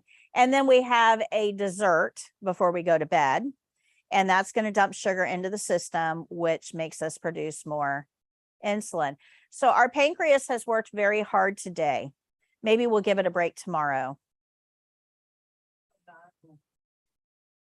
This process continues until adolescence. And then in adolescence, we get even pickier because we think we can survive on hamburgers, French fries, and pizza. And salad is not even in our vocabulary. Or if it is, we're going to use ranch dressing. Lots of it, right? So then we get into our 30s and life is busy because we probably have our own kids that we're dealing with, and we're just grabbing stuff as we go, but it's all going to be carb centric because that's what most fast, easy, readily prepared food is. So what are we asking our pancreas to do? So by the time we're 60, our pancreas is like, I'm done. Done. Clocking out. No more. You've overused me. We're done here. And you get to a point that your pancreas is underperforming, and this is how adult onset diabetes occurs.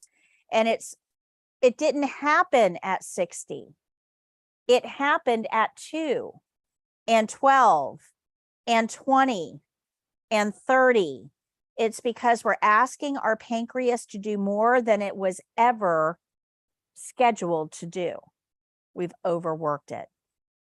Now, there are 2 different types of adult onset diabetes, and I want to talk about this real quick. There is insulin deficiency, which is when your pancreas just says, I'm done, right? Might throw out a few, little insulin pieces here and there, but nothing enough to keep you going. And then there's insulin resistance. And the best way to describe this is the insulin is still being made in the pancreas. Okay, the pancreas is still working, but it's making car keys and we need cell keys. So it makes insulin, but it's making insulin that isn't able to be used to unlock those cells. It's missing a component. It's still a key, but it's just not the right one. Okay, so in one scenario, our pancreas is not producing. In the other scenario, the pancreas is producing, but it's producing insulin that's not good quality, unusable. Now, how we're going to treat that is going to depend on which type we're working with. Are we going to have to just put in extra insulin, or are we going to give them a medication that makes their pancreas make the right keys? So that's why we have a lot of different options for diabetic treatment, because it really depends on what kind we're working with. Now, adult onset diabetes is a little bit different than juvenile or birth onset diabetes. In this case, in juvenile diabetes, their pancreas doesn't work from day one. It's just defective. Yes. Have a great day. Stay safe in the, no, you keep those. Those are yours. Yep, those are yours. So stay safe in the storm, and we'll see you on Monday. Thank you. You're welcome. Bye-bye. So in that case, just like, a child could be born with a club foot, or a child could be born with lungs that don't inflate properly, or a child could be born with, spina bifida. A juvenile diabetes is when the child is born with a pancreas that just does not work properly. Now, juvenile diabetes, generally speaking, is going to have insulin administration throughout their lifespan. But what happens if we have somebody who has diabetes and doesn't treat it effectively, or maybe we don't know, it doesn't get caught in time? Let's talk about the effects that has on the body. So if we have a lot of blood sugar that's coating the inside of these arteries and shrinking the diameter of them, now the inside of the arteries is filled with goop and there's not a lot of room for good blood. What do you think the pressure inside that artery is going to be? Because there's extra stuff in there. High. We call that high blood pressure. So high blood pressure is a direct result. It's not the only reason you can have high blood pressure, but with diabetes, there's a very good chance that the patient will have high blood pressure. Does that make sense? But the sugar does more than just coat the arteries. It doesn't stay where you put it. The sugar will actually affect the nerves too.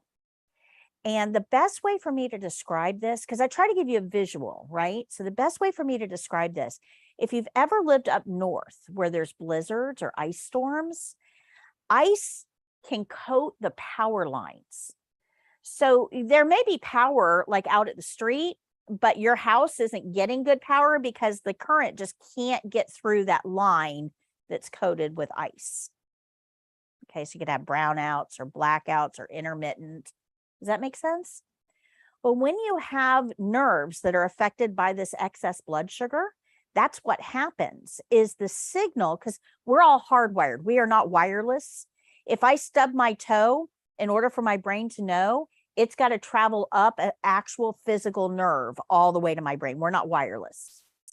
So the connection has to be there from my toe all the way to my brain, and it's got to be working for me to know. Well, if part of that nerve is coated and that signal can't get through, my toe knows that I stubbed it. My brain has no idea because the signal can't travel that far. Now, a lot of times, just like in brownouts, we can have like intermittent power fluctuations. Well, a lot of times with diabetes, that nerve gets affected and it kind of is a lot of static on the line. And that gets interpreted by the body as ants, feeling of ants crawling on you, or your leg going to sleep, or just a lot of static. It feels uncomfortable and it feels painful if somebody tries to touch it because it's too much stimulus. Does that make sense? Okay. So diabetes has really serious effects on the patient. We're not getting good blood flow. We can't, heal stuff properly. We're, clogging up our arteries. It can affect our kidneys and our vision. I mean, there's a lot of stuff going on here. It's not a walk in the park, not a good situation. So we want to try to prevent this whenever possible. So the way that we do that is to try to reduce the amount of sugar that's in the arteries. So having our patients on very good controlled diets to help keep the carbs in a good steady manner. Outside medications like insulin or medications that help the pancreas work properly. But we want to try to control the amount of sugar that's in the system. But if you've ever met a diabetic, this is a problem. So let me explain why. And it's actually not their fault. It's not their fault because they have cells that are hungry. Their cells are starving, literally dying. And the cells send that smoke signal up to the brain, I'm dying. And the brain says, oh my gosh, I got to get fuel to that cell and that cell and that cell and that cell and that. Oh my gosh, we're overwhelmed with dying cells. We need fuel. And the brain goes to the filing cabinet and says, okay, what is a quick source of fuel? How do I get fuel in these cells quickly? What can I eat that's a quick source of fuel? Absolutely. Carbs. We're looking for carbs.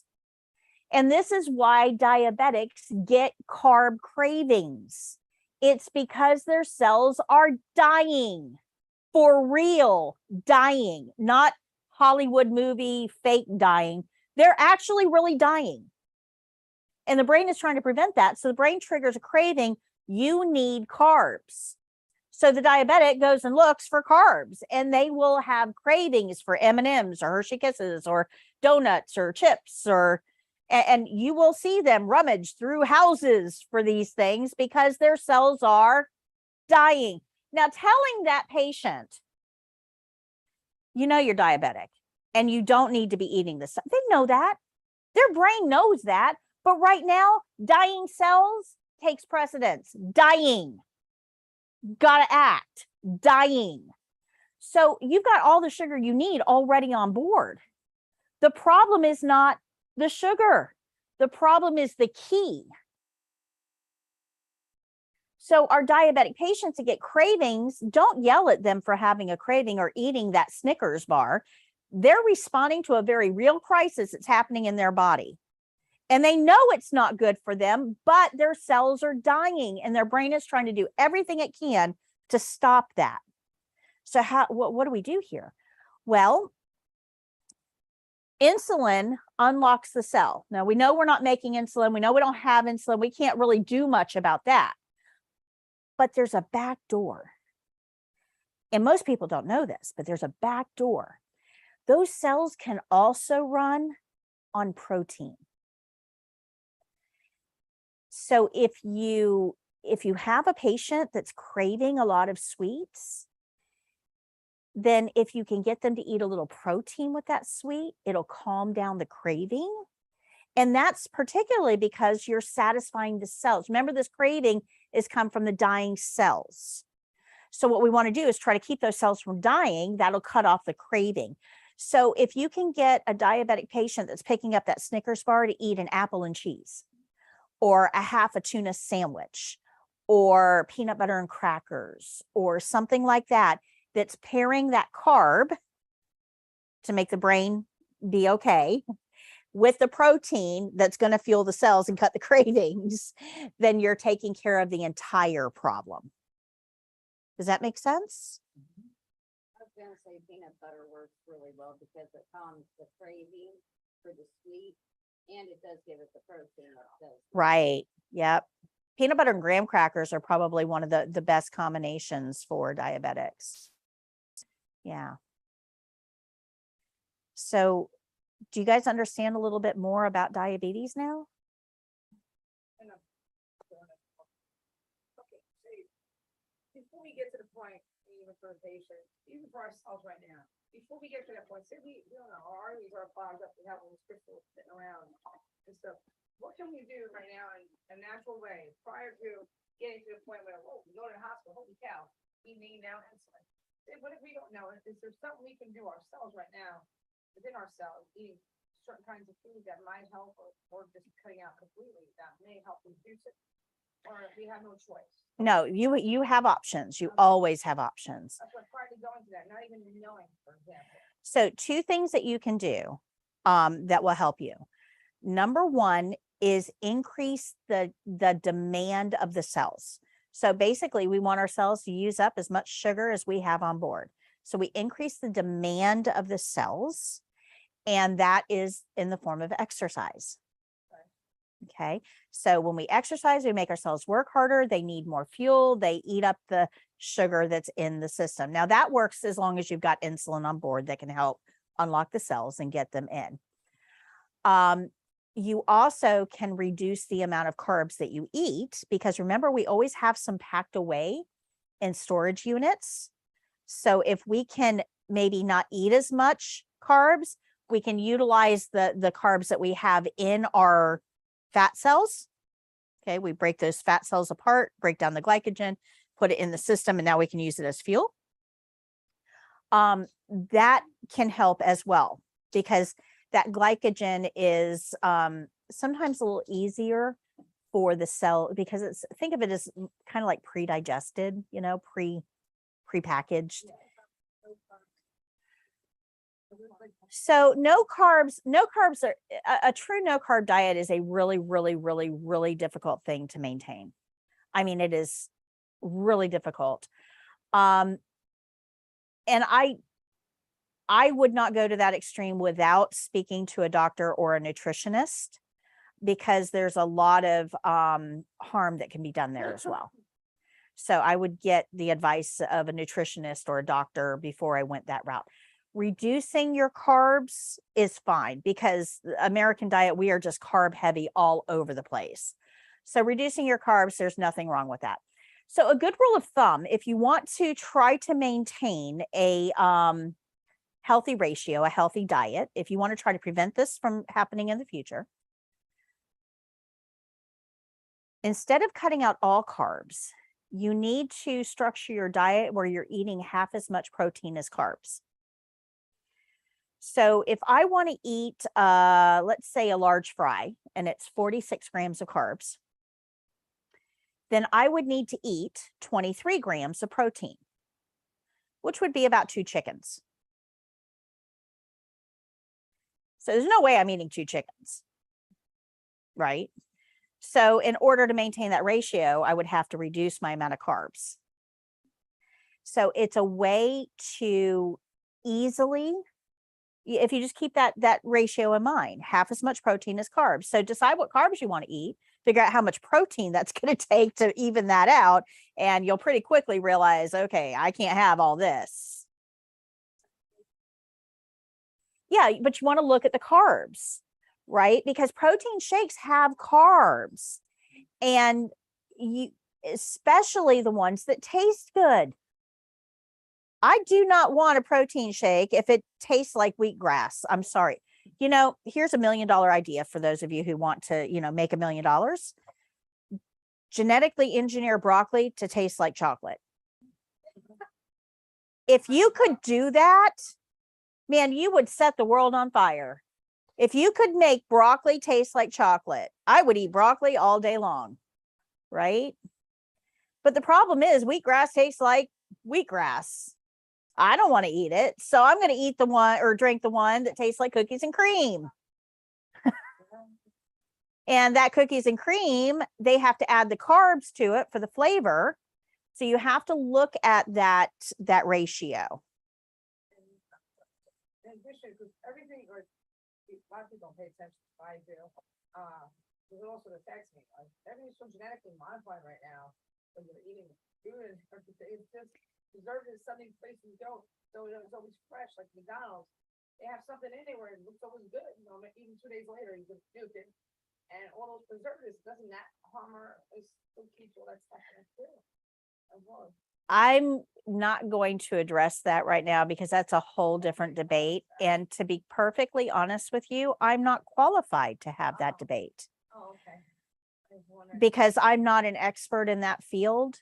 So me personally, I try not to give an opinion on things that I am not an expert in. Just because I may inadvertently mislead you in some direction just based on my assumptions. So I'm not qualified to have that discussion. But you know, when it comes to the one thing I will say about genetic modification is that it's kind of a trigger word right now. Understand that all food has been genetically manipulated from the beginning of time. When we started planting crops became interbred. The carrot that you're eating now, even though it looks like a carrot, it tastes like a carrot. It is not the carrot that they had in, you know, in 400 BC. Right? And we didn't have DNA back then. That's not what I'm talking about here. I'm talking about, you know, crops were intentionally crossbred to create what we eat now. So that term genetically modified is a little bit of a misnomer because that's how you get crops, you know? So just be careful about the emotions that these headlines produce.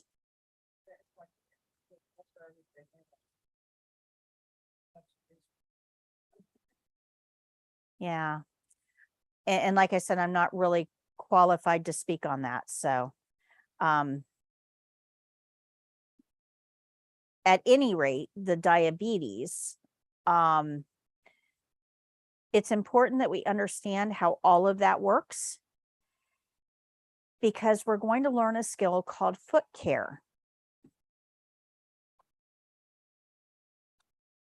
Amber alert. Oh, is it storm? Storm.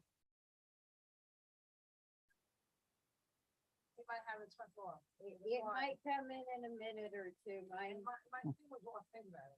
Yeah. Oh, yeah. It will still. It overrides. Yeah. Storm surge. Yeah. So we're going to learn how to do foot care. And foot care is, we learned hand and nail care. You guys remember that yesterday? Hand and nail care. Foot care is just like that, but on the foot. And we're not doing anything with the nail. So we're going to wash the foot, rinse the foot, dry the foot, lotion the foot, put the shoe and sock back on. That's all we're doing here. It's a super, super easy skill. It takes me 5 minutes, right, to talk about. The problem is that if I don't explain to you why you're doing foot care, it's not going to be important to you. So if the patient has diabetes, and they may not know they have diabetes until they're diagnosed, but when we have a patient in a facility, most of the time they have shoes and socks on. And usually the only people that see their feet are CNAs because we get them dressed, we shower them. The nurses generally don't see their feet because they have shoes and socks on. Well, the problem is this. We told CNAs years and years ago, make sure you're looking at everybody's feet every shift and let us know if you see anything.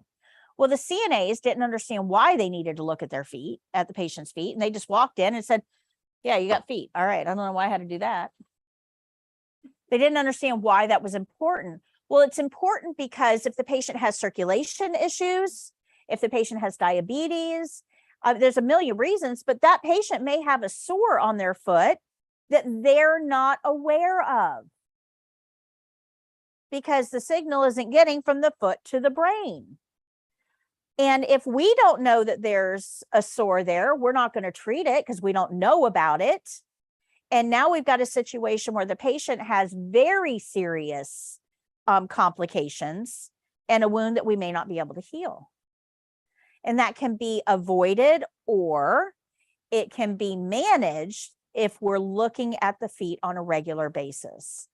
So that's where foot care comes in. We want you to look at the foot, and we figure if you're soaking a foot, washing a foot, rinsing a foot, drying a foot, lotioning a foot, somewhere in there, you'll actually look at the foot.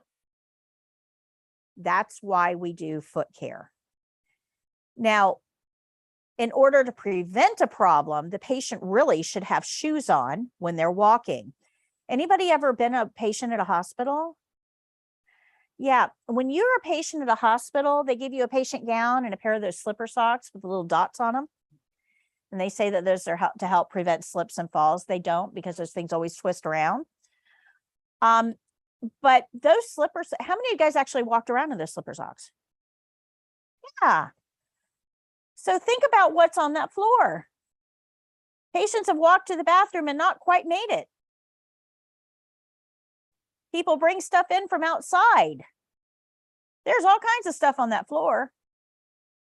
And if you're walking around in slipper socks and then climbing back into bed with those slipper socks on, what's climbing into bed with you? Pathogens, all of them. Now, if I happen to have a surgical incision somewhere, that surgical incision is warm, dark, moist. So those pathogens are going to make a beeline right into that surgical incision. And I'm going to help them by moving around in the bed, because remember, they don't fly and they don't crawl, right? So as I move my legs in bed, that brings those pathogens closer and closer. And if they can get into that incision, congratulations, I now have a surgical site infection with stuff that was on the floor. That's pretty gross. That's pretty gross. But there's another problem. Do we use sharp objects in healthcare? Like what? Needles, lancets, glass vials, all kinds of stuff. Is it possible that from time to time, those sharp objects might fall on the floor undetected? Would you let a child walk on that floor barefoot? Then why do we ask our patients to walk around in slipper socks on that same floor? Slipper socks are not enough. The patient should have hard-soled shoes when they're walking in any environment. Slipper socks are not enough. So let me tell you a story about why. This story is about Henry. Henry was a man in his mid-50s. He was in a rehab section of a nursing home, and I was a agency nurse. So agency nurses are substitute nurses. I don't work for the facility. They just send me in when nobody else is available. So think of it like a substitute teacher at school. An agency nurse is a substitute nurse. So I go in, I don't know my patients. I just, I've never been there before. I get my report, I go in, and the patient was laying in bed and he had that small light right above his bed, just that little tiny fluorescent light thing. And the rest of the lights were off. So as I walk in the room, I flip on the lights and I said, "Hey, Henry, my name is Patty. I'm your nurse today." And he starts yelling right away, "Turn it off, turn it off." Okay. So I turned the light off and walked over to the bed. And I said, is there any reason why you don't want the light on?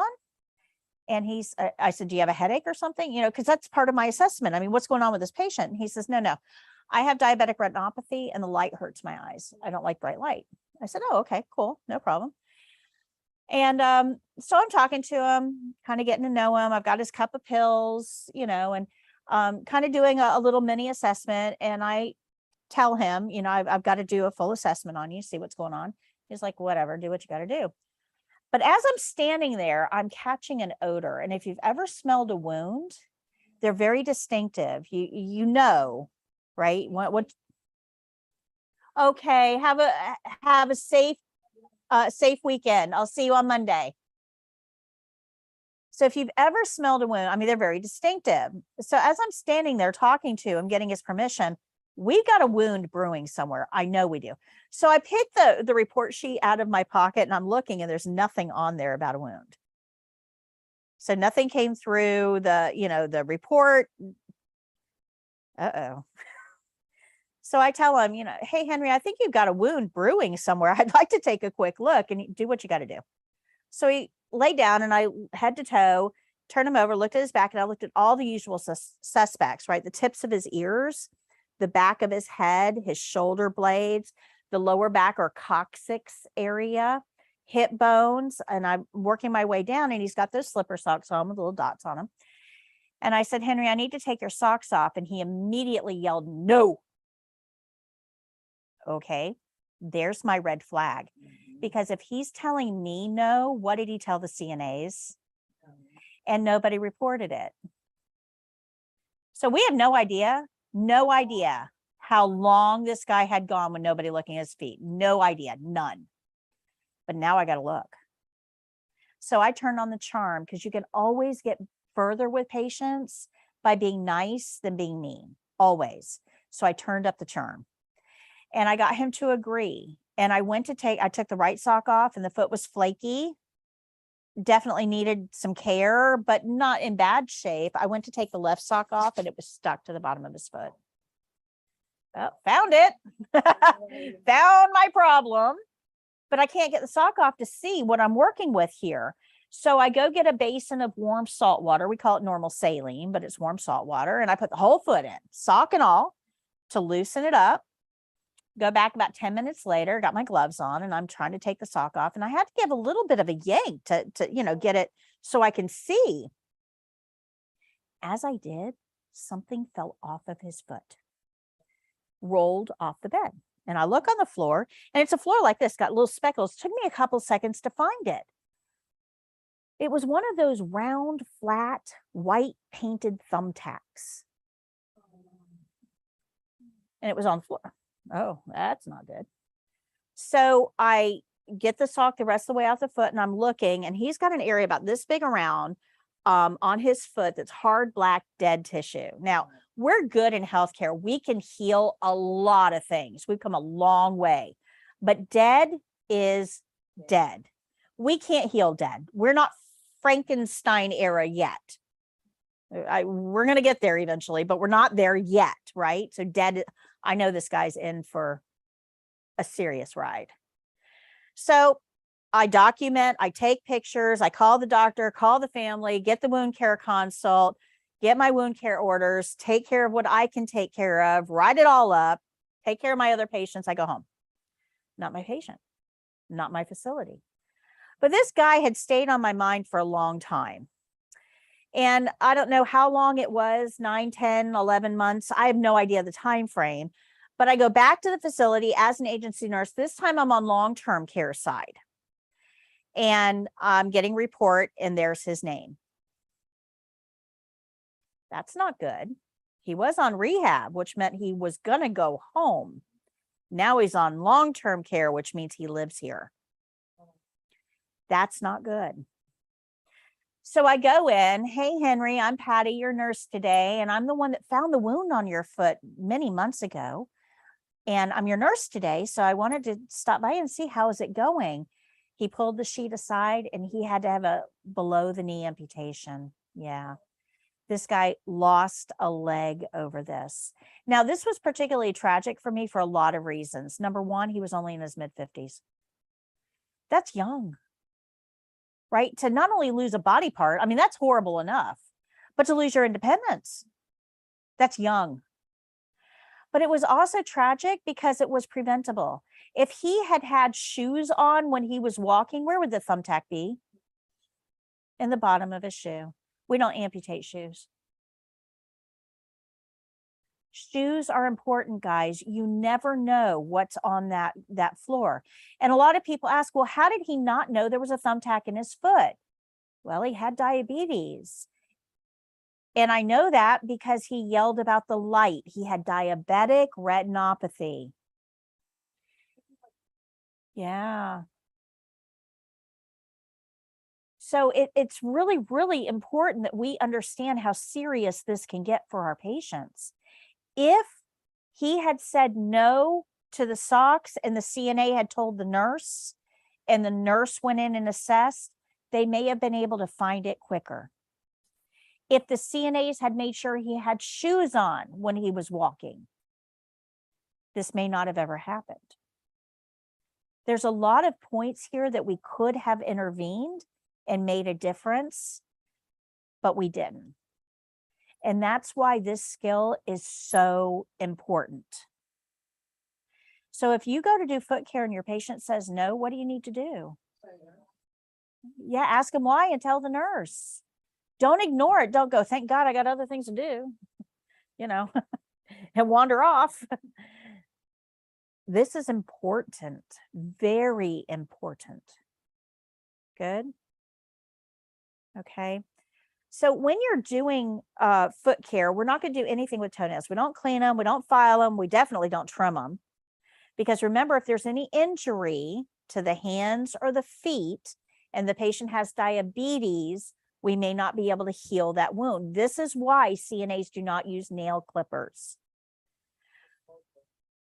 Emery boards and orange sticks. Yep. And be really careful not to cut the skin. But we don't do anything with toenails. So the question is, well, who does, right? Because toenails are going to have, somebody's going to have to do something with toenails eventually. When you're doing foot care, you need to look at the toenails to see if there's anything there that needs to be addressed. If there is, you need to let the nurse know, because a podiatrist comes to the facility every month, long-term care. The podiatrist comes in, but the patient has to be on the list to be seen. They have to get pre-authorization. So you let me know there's a problem. I put the patient on the list. The doctor's office gets the pre-authorization. When the doctor comes in, he sees the patient. And it's a process that works very well as long as you guys are looking for things that need to be addressed. Good. So a good part of this skill, now you already know this skill. You're going to soak, you're going to wash, you're going to rinse, you're going to dry, you're going to lotion, just like we did with hand care. It looks exactly the same, except it's on the floor. Okay. Nothing with nails, but you know how to do this skill. The big part for the test is you have to say something out loud, like, I'm looking at the foot. And you can just say that, I'm looking at the foot. Or you can say, I don't see any red areas or other abnormalities. Or your skin looks good. Doesn't matter what you say, but you have to address it. And then at the end of the skill, you're going to put the patient's sock and shoe back on. Because remember, if their feet hit the floor, we got to talk about their shoes. So this skill, since their shoe and sock is going to be off at the beginning, you have to put it back on at the end. We don't want anybody walking without shoes anywhere. The way we remember that is if their feet hit the floor, we talk about their shoes. Okay, good. Does that make sense? Okay, so these are our shoe rules. We're going to get to about half of these. The other half we're going to get to next week, but this is an introduction to shoe rules. So if the patient's feet hit the floor, we talk about their shoes, and slipper socks are not enough. Those are the two that I want you to remember today. Next week, we're going to get to these when we get to ambulate with a gait belt, because remember, we can't walk anybody without shoes. Okay. Walk. It's just a fancy word for walk. Okay, so go to page 84 in your book.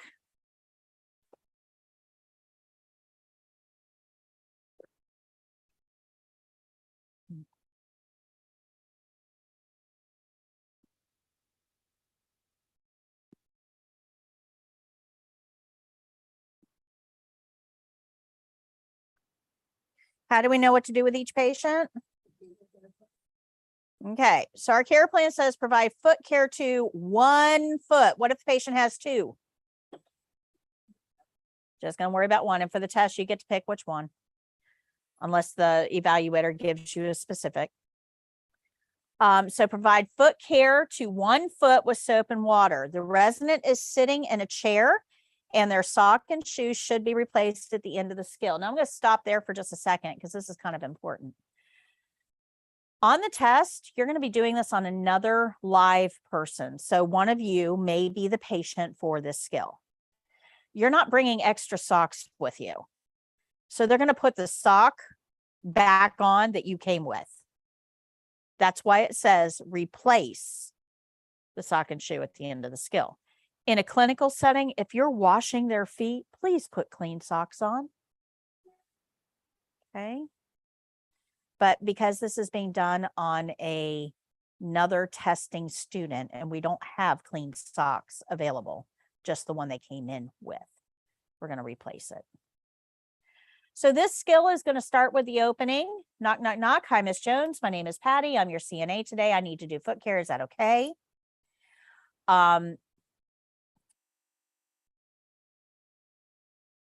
Sorry, I'm listening to this and I'm thinking I didn't check Zoom to see if anybody was in the waiting room. So knock, knock, knock. Hi, Miss Jones. This is Patty. I'm your CNA today. I need to do foot care. Is that okay? And once you get the okay, you're going to close the curtain, go wash your hands, and then you're going to get your supplies. Well, we still use a barrier, but we're not going to put it on the table this time because their foot is on the floor. So you're going to put the barrier on the floor, go get your supplies and put all of those on the barrier. You can kneel on the floor because remember, your uniform is not clean once you start work. It's okay to kneel on the floor in your uniform. If you want to get another chucks and kneel on the chucks, that's fine too, but you don't have to. And then you're going to get the water. We check it. Who else checks it? The patient. And no soap in the basin. We're going to put the soap on the washcloth after we wring it out really, really well. And we're going to put the foot in the basin to soak, take it out to wash, put it back into rinse, take it out to dry, just like we did with hand care. After we dry it, make sure you dry in between the toes too, because you don't want any moisture there. It's already warm and dark. Then you're going to apply some lotion, but we don't want to put lotion between the toes because that just traps moisture there. So everywhere but between the toes. And then we're going to put the shoe and sock back on, clean up, do our closing, and we're done. But while you're doing the cleaning, make sure you're saying something about looking at the foot. Okay. So I'm going to show you the video for this one. The hardest part of this skill, honestly, is getting up off the floor.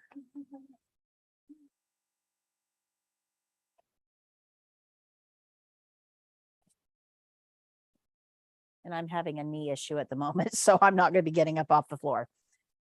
Okay.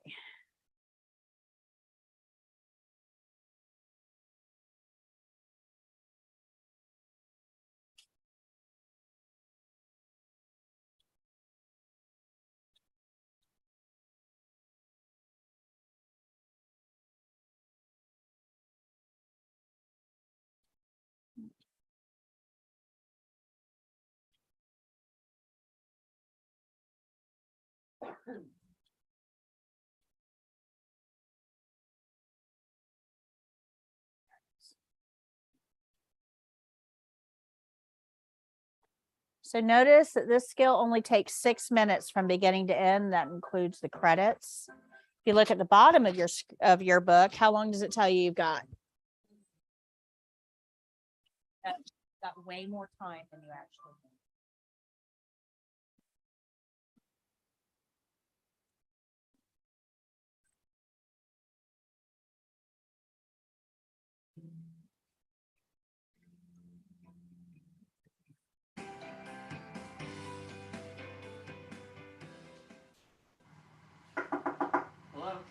Mr. Jones, my name is Patty. I'm your CNA today. How are you? I'm doing great. How about yourself? Wonderful. I need to do foot care. Is that okay? Yes.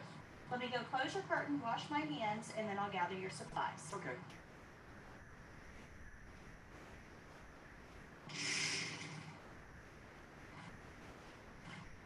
Okay, I'm going to get a barrier, and we'll place this on the floor right in front of you, and you can place your foot on the barrier. I'm going to get a basin, soap, and lotion. Place that on the barrier. I'm going to get 2 washcloths and a towel and a set of gloves.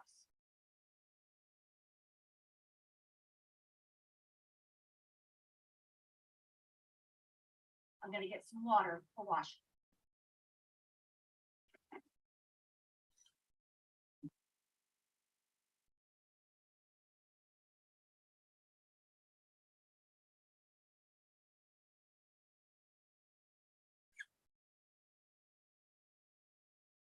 Okay, Mr. Jones, would you like to check the water temperature and make sure it's okay? Yes. Is it Great. good? Yeah, great.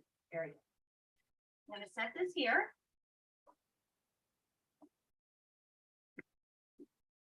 And I'm gonna kneel on the barrier and apply my gloves. And roll up your pants leg.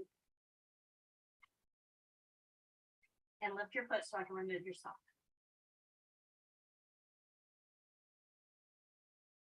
We'll place your foot in the basin to soak.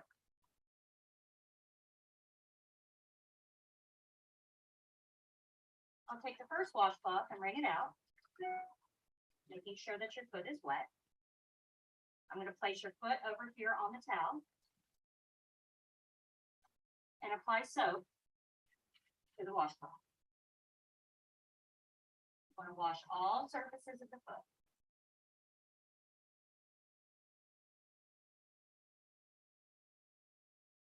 I'm going to lift your foot up so I can wash the bottom, and I'll observe for any red areas, wounds, sores, or any other abnormalities.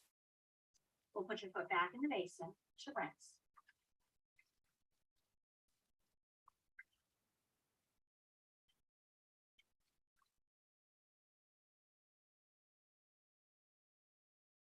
Okay, I'm going to place your foot on the towel to dry.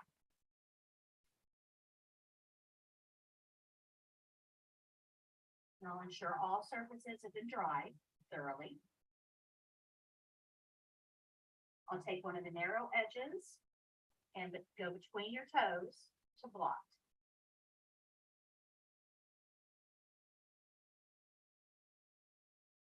And I'll dry the bottom of your foot. Now I'm going to apply some lotion. Warm the lotion in our hands. Apply lotion to all surfaces except between the toes. So I'm going to lift your foot and we'll apply lotion to the bottom as well as the top. And now I'm going to wipe off the excess lotion so that you don't slip. Okay, go ahead and place your foot back on the barrier. And now I can reapply your sock.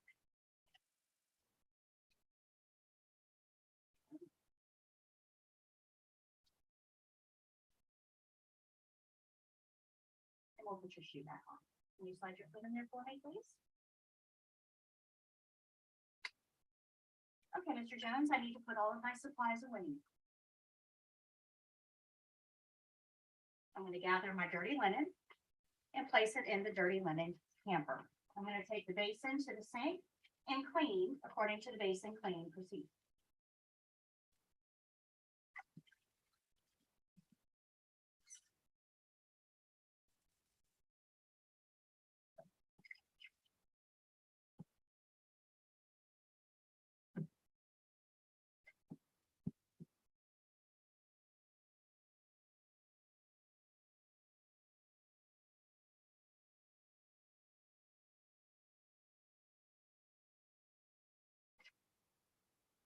On the way back, I'll collect the soap and the lotion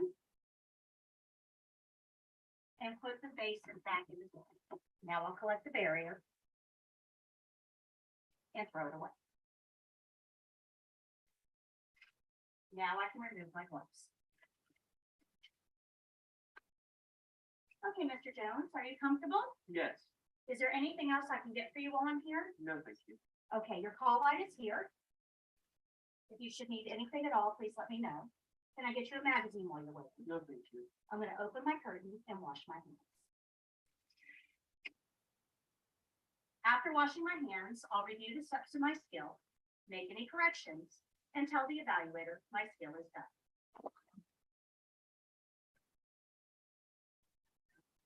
Like everything.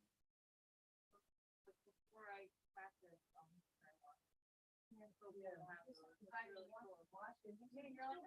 that. Right. Well, that's why it's always the same. I'm assuming because the lotion is being toes because of my ability to get more moisture. That's what I was doing. I'm just figuring if I was going to correct myself by asking you. Right, so no lotion between the toes because you don't want to trap moisture. Okay. I wanted to make sure. Great. And that makes sense, especially when you put the stockings. Yeah, it's definitely warm, dark, moist because of sweat. You don't want to trap that moisture there. Okay, questions?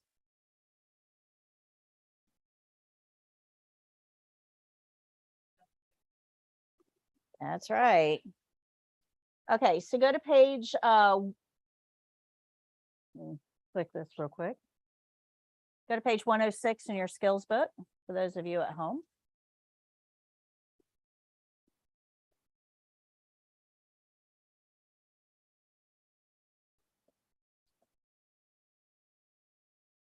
Okay, if you remember the nursing process, as the nurse, I'm going to go in and do a head to toe assessment. I'm looking for real problems and potential problems.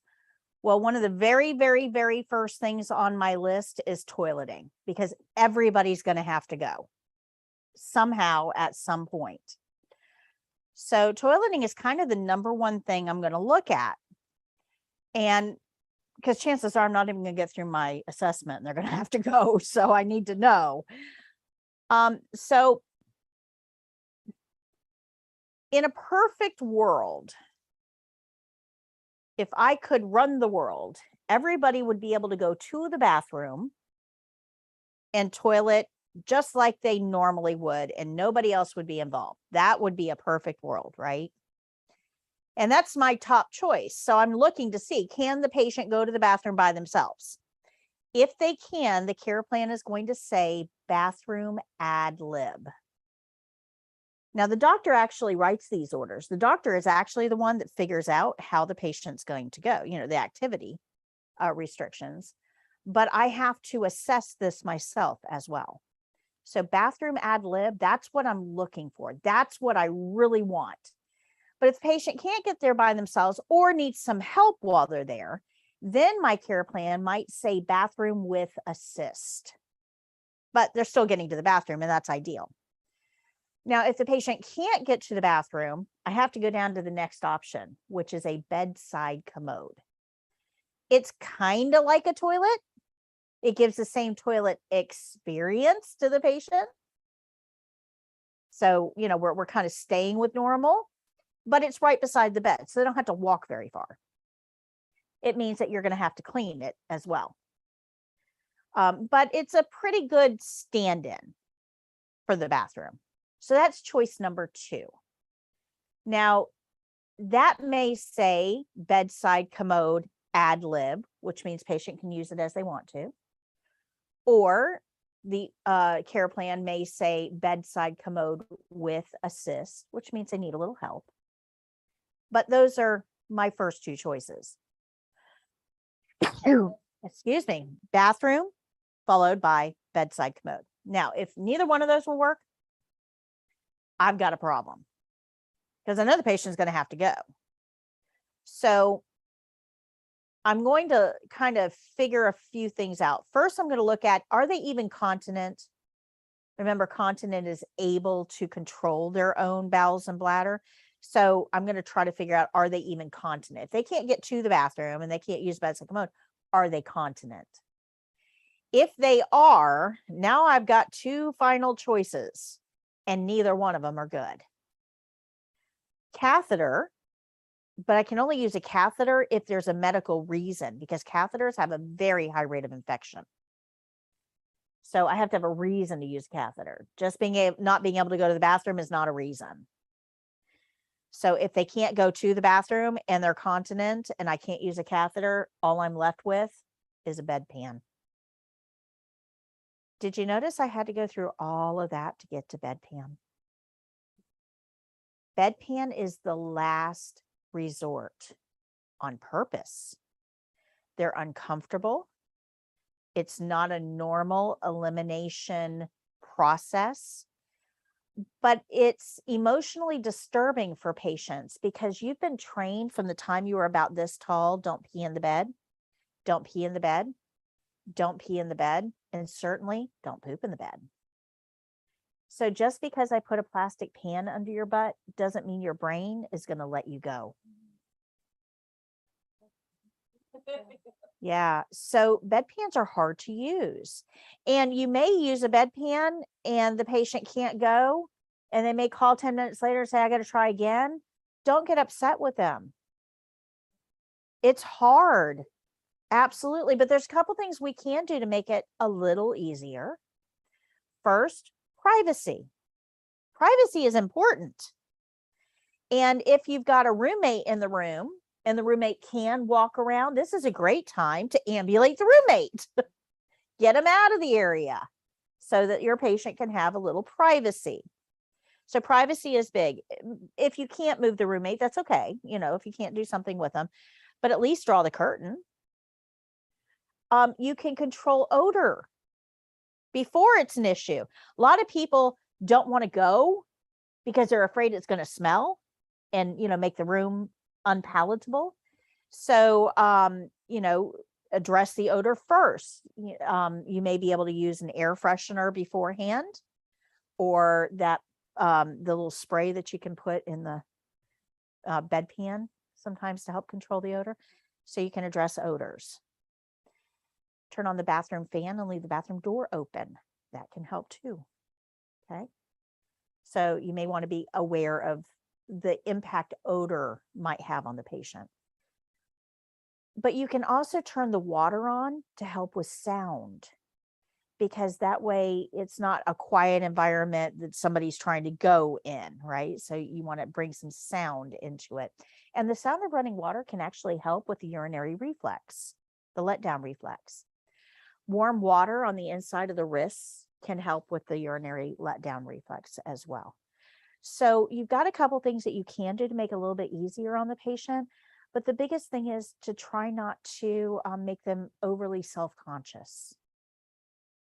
Okay, don't make them feel bad about needing to use a bedpan, because that'll kill it, and it'll cause more problems for you. Good? Does that make sense? Mm-hmm. Okay. This is a clinical toilet. It's a little different than toilets that we have in other settings, because it's got this thing that looks like a shower head that kind of sits up by the water pipe. You see that? If you bend that forward over the bowl, it'll start spraying. This is a bedpan cleaner. And you can clean the bedpan right over the toilet. It's a great invention. You won't have them in all settings, but usually acute care settings, they have them. Some nursing homes will have them. Some rehabs will have them. It's a great invention, but we have water hitting a flat plastic surface. You're going to get splashback. And we know what's in the bedpan. That's why you're cleaning it. So if you're going to get splashback, you need to dress for the job. You need to have one of those yellow disposable gowns over your clothing, because you don't want all that matter on your clothing. You want to cover your face. So a mask and a shield or goggles or something. You don't want, remember that holes are a way in. So we want to cover our holes. By the way, masks don't help a whole lot with odor. If you're relying on a mask for odor, it's not going to help you. It just won't. If you put a little bit of Vicks, you know, the stuff you put on your chest when you can't breathe, right? Put just a little bit on the inside of your nose. That will help with odor, especially if you've got a very sensitive stomach. You can also make your own. Use essential oils, whatever essential oil you really, really like, and mix it with a little Vaseline. And you can make your own if you don't like the smell of Vicks. Like Vicks works for me, but it turns my skin red. I'm very, very sensitive to it, the menthol in it. So I would get lemongrass. I love the smell of lemongrass. So I would use lemongrass essential oils with a little Vaseline, and that's what I used, and it worked fine.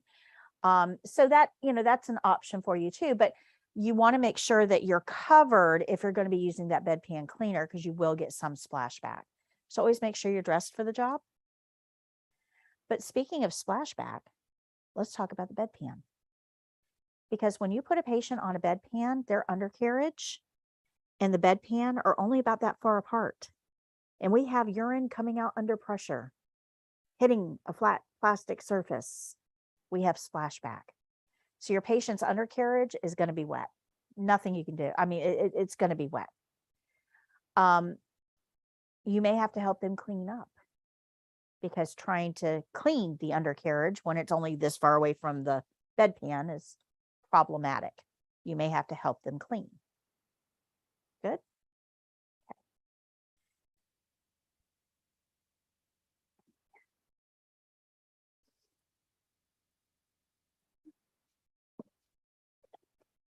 Bedpans live in the bottom drawer of your bedside table. This is a bedpan. If it looks like a toilet seat, it's where the butt goes. We're going to sit on this part. Imagine sitting on this. No, we're going to sit on this part. This is the part that's going to go between the legs. It's a little bit higher to hold the urine. Good. When we put the bedpan in, you're going to put it in under the patient, so their backside is on here. You can ask the patient to lift their hips, bend your knees, put them on the bed and lift the hips and slide it in place. You can do that for the test. You can do that in real life if your patient can lift. If they can't lift, you're going to roll them to the side, put this against the bottom and roll them back onto it. But if you're going to roll them off of it, you better make sure you hold the bedpan down, because as they roll, they're going to catch this lip. You'll only make that mistake once. But the same problem occurs if you've got them, if they lift their hips to get on it and then sit back down. When you ask them to lift their hips to take it out, their lower back is going to hit that. So you need to hold this bedpan flat, no matter if they're rolling off of it or if they're lifting off of it. You need to hold this bedpan flat. Okay, good. All right. I'm going to tell you a couple things that you can do to make this a little bit easier in just a minute, but let me explain to you the big part of bedpan. And this is the part nobody really thinks about. So this is going to be surprising to you. If we have a patient that's laying in bed, flat in bed, and we put a bedpan underneath their bottom, what does it do to their bottom? Yeah, how many of you ladies can pee uphill? And you certainly can't have a bowel movement uphill. This is not an effective elimination position. What position are we usually in when we eliminate? Sitting. So when you put a bedpan under the patient, the most important step is to get them sitting, get the head of the bed up. This has, I mean, yeah. This is, yeah, and this is that's why I said most people don't know this, and that's why it's surprising. But if you don't raise the head of the bed, they're not going to be successful. And if they are, that's even worse, because it's going to go right up their back into their hair. So for the test, Putting the head of the bed up is the most important critical step. Now they're sitting on the bedpan, pushing it down into the bed. You can't get them off of it. So you have to put the bedpan back down to get that bedpan out. But with all of this moving up and down, whatever's in that bedpan is going to slosh. So what's something that we could put on the bed to protect it that's waterproof? Yeah. So clean rolls toward me. Dirty rolls away. So I'm going to roll that chucks up toward me, have them lift and unroll it under them. Put the bedpan in place. I'm going to be touching a bare butt. What do I need? Gloves. Yeah. But now those gloves have butt juice on them. You just had gloves under a bare butt. So you have to put the head of the bed up, but do you want to touch that bed controller with butt juice gloves? So, well, you could, but I would probably just take them off to put the head of the bed up, because we don't want to stay right there at the bedside when our patient is using the bedpan. Yeah, they can't go with an audience. Now, so I want to talk about that right there, what you just said. For the test, you only have one patient. That's it. The one that you're testing on right then and there. You have nowhere to go. You have nowhere, there's nowhere, you're in a testing center with one bed. Yeah, there's nowhere to go. So you're going to just step on the other side of the curtain and you're going to wait. In a clinical setting, do not step on the other side of the curtain and wait. They need privacy. You need to wash your hands and exit. Go take care of somebody else. Make sure they have their call light and toilet paper so they can take care of themselves and then call you to come take care of the bedpan. But you need to go somewhere. When they hit the call light, you're going to come back, put new gloves on, and remove the bedpan. Does that make sense? Everybody with me? Okay. But for the test, we have nowhere to go. So we don't have to wash our hands for the test. We're just going to remove the gloves, put the head of the bed up, and then we're going to wait. We're going to step on the other side of the curtain and wait. For the test, you don't have to, you're not going anywhere. You're not leaving the room, so you don't have to wash your hands. But after we put that bed down and we're going to take that bedpan out, we need another set of gloves to remove the bedpan. So this skill requires 2 sets of gloves. One to put the bedpan in place that we're going to remove while we're waiting. The other to get the bedpan out. There's 2 skills that we learn that require 2 sets of gloves. This is the first one. So when you're taking that bedpan out, we can't carry an open container of urine anywhere. First of all, it's a privacy issue. Nobody needs to see what's in here. Second of all, it's an infection control issue, because if I trip on my shoelaces,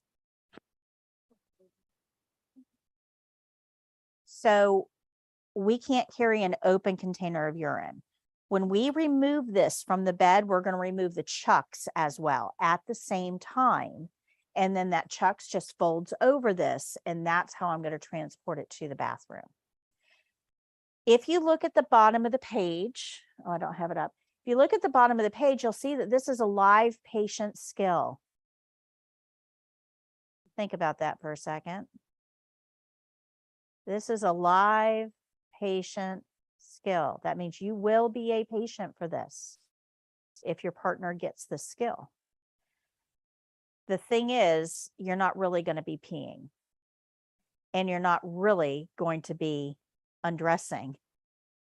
You're going to simulate. So for the test, this bedpan is actually going to remain empty, but you still have to do all the steps. Does that make sense? Yeah. Nobody make a mistake of peeing herself. So let's look at the care plan. Let me bring this back up real quick. Let's look at the care plan at the top of the page. Oops. There it is.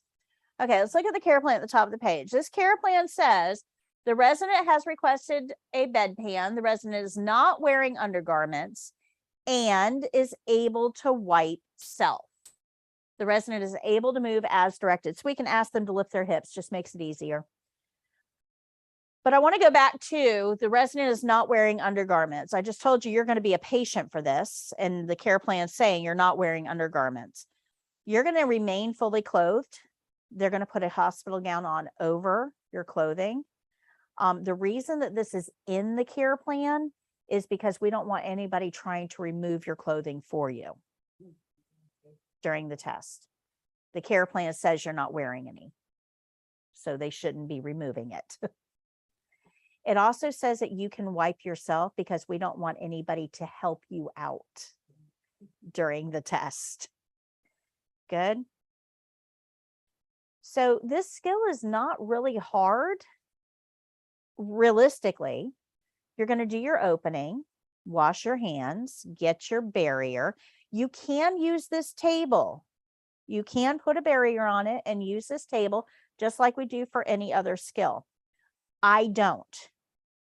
This is an eating surface. This is their dining room table. And even with a barrier, it kind of skeeves me out a little bit, you know, so I don't put bedpans on this table. I just leave them in the drawer till I'm ready. I'll open the drawer. It's living in its drawer. And when I'm ready, I take it out of the drawer and put it under the patient. So I don't use the table, but you can if you wish. Our patient is going to be uncovered and undressed. So what do we need? We need gloves and we need a privacy blanket. Yep, absolutely. And this is going to require 2 sets of gloves. We're going to clean the bedpan the same way we clean everything else. But where do I want to dump this? Yeah, don't dump it in the sink. We're going to put it where it normally goes. Human waste normally goes in the toilet. So we'll dump it in the toilet. We're going to rinse it and dump the rinse water in the toilet as well. And then we'll dry it and put it away with paper towel like we do everything else. Now, before you leave the patient, so you put the bedpan under the patient, you put the head of the bed up, and you're going to leave. You're just going on the other side of the curtain.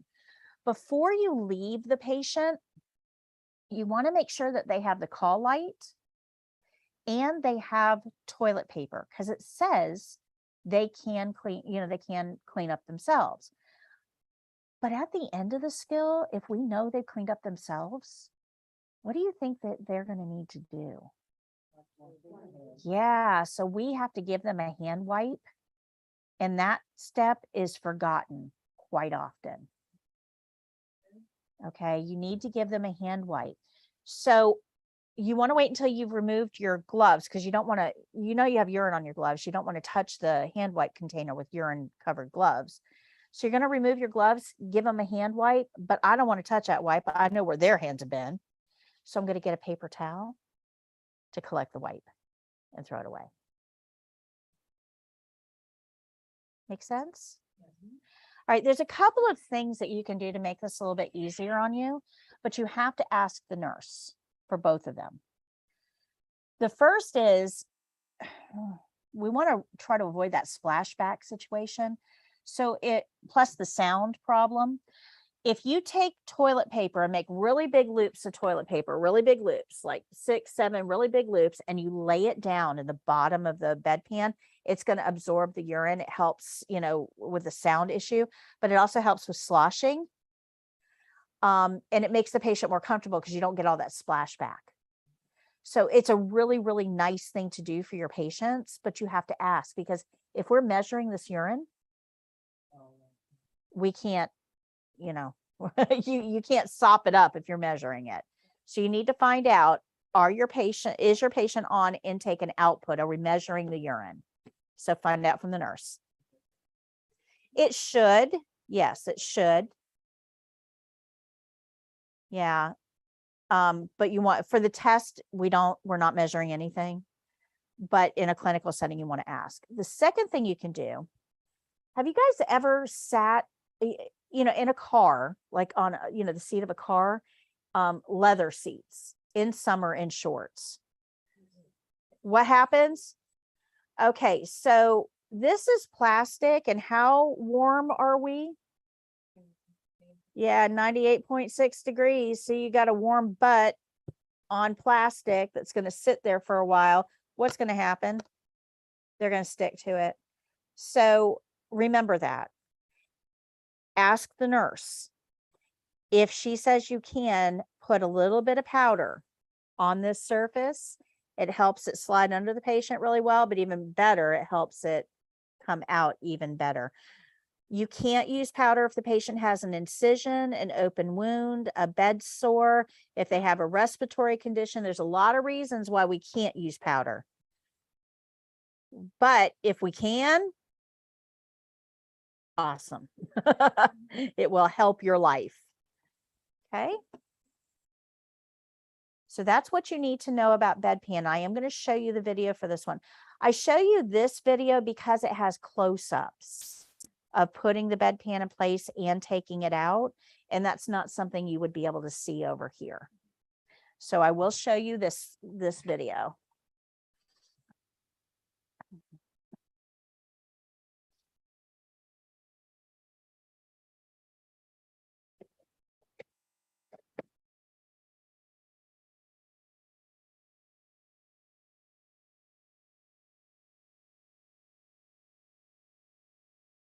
These are our principles that we're going to be covering that you'll see in this skill. We follow our care plan. We do our opening. We're going to use a barrier. We need gloves because we're going to be touching bare skin and body fluids. We need a privacy blanket. We're going to clean the basin like we clean everything else. And we're going to do our closing. So those are our principles. We're familiar with all of them.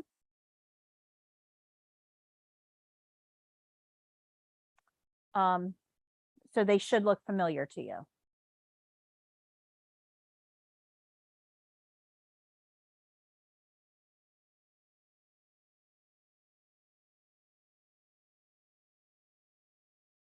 This TV is new too. I'm still trying to figure out how to use it. Thanks. I got it on Prime Day. Yeah. Amazon Prime. Yeah. I use Amazon a lot.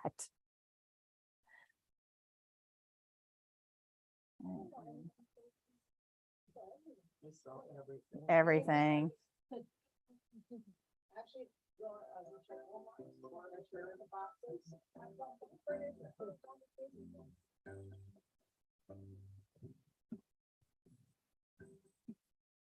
So this skill is only 6 minutes.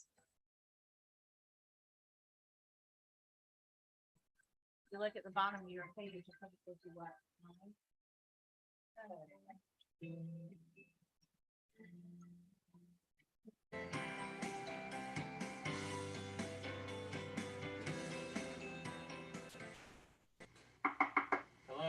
Hi, Mr. Jones. My name is Patty. I'm your CNA today. How are you? Good, how are you? Wonderful. I understand you need a bedpan. Can I assist you with that? Sure. I'm going to close your curtain, wash my hands, get my supplies, and I'll be right back. Okay, I'll need a Chucks and a privacy blanket for this skill. Okay, Mr. Jones, I'm going to place this privacy blanket over you. This will help keep you warm and protect your privacy as we do this skill. Is that okay? Yes. Okay. I'm going to spread this out without snapping it or shaking it. And I'll have you hold this in place so I can pull your sheet down. That way your sheet remains clean as we do this skill. Okay, I'm going to prepare a Chucks to place under you before we put the bedpan in place. I'm going to hold the Chucks up lengthwise and roll it toward me. Clean rolls toward me, dirty rolls away. And I'll just place this on the bed. I'm going to open the drawer that the bedpan is in and get a set of gloves.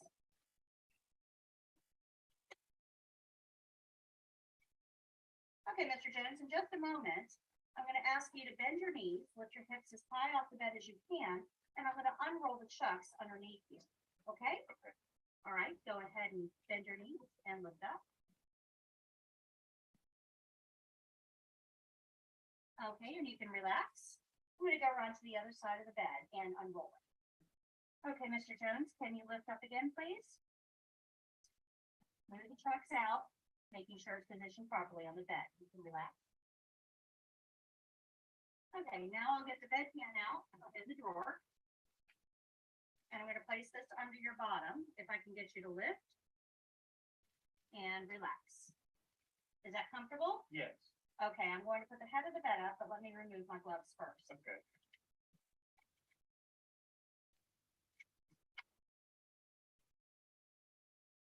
Okay, I'm gonna put the head of the bed up. Please tell me when you're comfortable. Okay. And you may have to adjust that bedpan a little bit as it moves. Tell me when you're comfortable. That's good. Okay, here's your toilet paper and your call light. And I'm just gonna wait out here. Please let me know when you're done. Okay, Mr. Jones, I understand you're finished. Let me help you with that. I'm gonna put the head of the bed down now. And please do not lift your hips. Important. Once the head of the bed is in the lower position, I'll put on a pair of gloves. And I'm gonna hold that bedpan flat as you lift off of it. Okay, Mr. Jones, I'm gonna take the corner of the chucks and hold the bedpan flat as you lift off of it. You can go ahead and lift on the count of 3. 1, 2, 3. Thank you. I'll remove both the bedpan and the chucks and take them to the bathroom for disposal. I'll be right back. Once I get over here to the bathroom, I'm going to unwrap the bedpan and we'll throw the chucks away. I'm going to empty the contents of the bedpan into the toilet. And then I'll rinse the bedpan.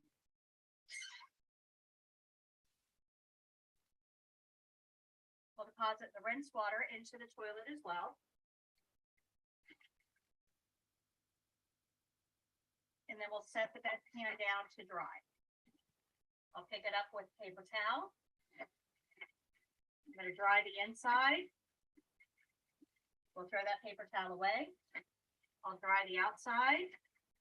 Throw that paper towel away and get one for the drawer. Okay, I'm gonna place the bedpan in the drawer along with the toilet paper. And we'll use the paper towel to close the drawer. Now I can remove my gloves.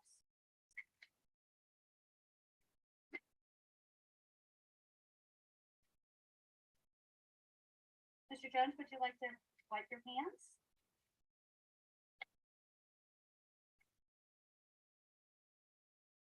Thank you.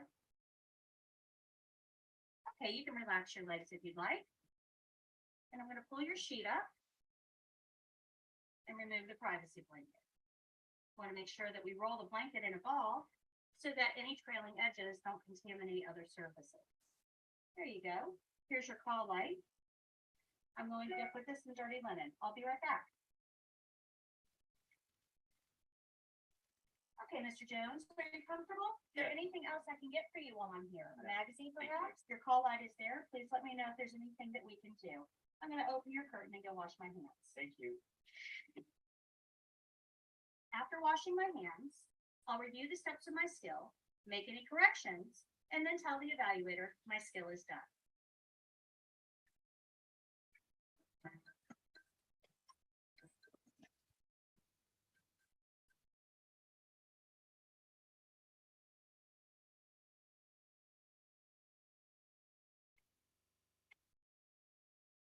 Okay. Any questions?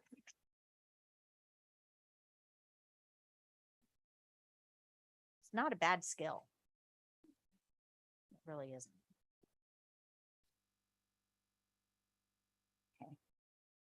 We'll turn on the air. Go ahead and turn to page 53.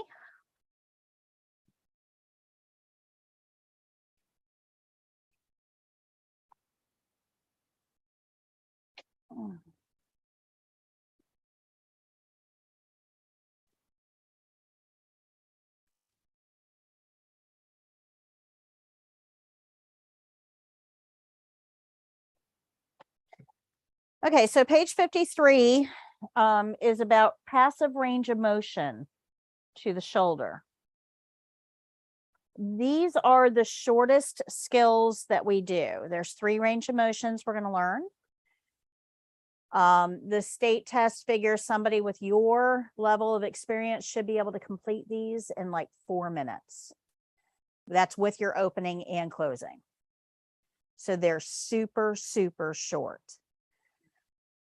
But it's a little daunting at first because it's a lot of terminology that we have to get through. So if we look at the title here, perform passive range of motion to shoulder, I want to stop there for a second because there's two different types of range of motion. There's passive and there's active. Active range of motion means the patient's doing the exercises. So if I asked you to extend your left arm above your head like you're asking a question, go ahead and do that. Extend your left arm up like you're asking a question. Okay, make sure that elbow's nice and straight. All right, bring it all the way back down. That was active range of motion. I told you what to do. You did it, but I made sure you were doing it correctly. That's active. But that's not what we're doing here. This says passive range of motion. So with passive range of motion, we're going to do the work. The patient is only passively involved. So we are going to lift the arm or move the leg, that type of thing. So that's the difference between active and passive. Now, the care plan tells us to provide the following range of motion exercise to the resident's left shoulder: flexion, extension, and abduction, adduction. Now, those are really big words. I know they look very scary, but let me explain what they are. All of this that I'm talking about are on the 2 pages before that particular skill. So you don't have to take notes here. Flexion extension is an up-down motion. You guys actually just did this when I told you to extend your arm above your head. Extend means straighten. Flex means bend. So your shoulder is normally at a flexed position. It's bent.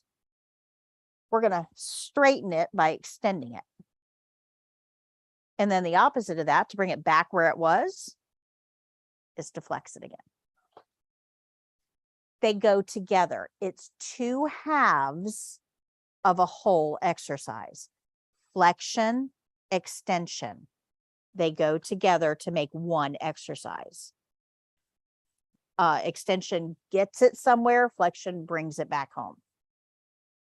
When you're doing range of motion, you need to make sure that you're supporting the extremity, you're moving it smoothly through the whole range of motion, and you're going up to the point of limitation, pain, or any sort of discomfort. Okay, we don't cause pain. So a full range of motion would be all the way up and all the way back down. That's what I want. But if I get up to here and the patient winces or grimaces or turns away or says, ow, I don't want to go to the ow again. So we're going to go back down, and the next one will go below the ow. Then I'm going to find me a nurse and say, hey, I got to here and got ow. Go find out why. So remember that we don't cause pain or discomfort. You want to watch the patient for signs of pain, though. Try to provide as close to a full range of motion as possible, and always return to your starting position. So if I'm doing flexion extension and I go up and do this, this is not a full range of motion. You have to bring it all the way back to start. Okay. Abduction, adduction is a side-to-side motion. When you abduct a child, don't do that. That's bad. But when you abduct a child, you take it away from its family. When you abduct an extremity, you take it away from its family. This is a side or lateral motion. This is different than this. Works different muscle groups. Even though the hand ends up in the same place, hand, different muscle groups get you there. Flexion, extension, go together, up, down. Abduction, adduction, go together, side to side, lateral motion. Then we have another exercise that they don't ask us to do here, and that's rotation. Rotation is around. So should we do rotation? Why? Not on the care plan. But let me explain to you why we do range of motion, because this is something that's really misunderstood. CNAs do range of motion to retain function. Normally, when we think of exercise, we think of things that we do to make somebody better, to improve or regain. That's not what we do. We have a whole department for that. Anybody know who does exercises to make people better? Yeah, rehab or physical therapy. Absolutely. Absolutely. Anybody know how long it takes to become a physical therapist? It is now a doctorate degree. So it was a master's. Now it's a doctorate. So 10 to 12 years. How long are we here? Yeah, it can't be us. Can't be us. It takes a long time to learn how to do exercises to make somebody better. Physical therapy assistants, they have to go to school for 2 years. It's an associate's degree. How long are we here? Can't be us. That's not us. So we don't do exercises to make patients better, to improve anything. That's not why we're doing this. We are doing this simply to retain the function the patient has, because like we talked about earlier today, when you're at home, you cook, you clean, you go to the bathroom, you are active, you take care of your own body and your own maintenance. That keeps you moving. It keeps everything working properly. But when you're in a facility, you've got people to do all of that for you. So you're not moving very much. And what could happen to your muscles when they're not moving very much? Atrophy, muscle degradation. So in order to keep our patient at the highest level of function, we have to be exercising the body parts they're not there for treatment on. Good? Retain.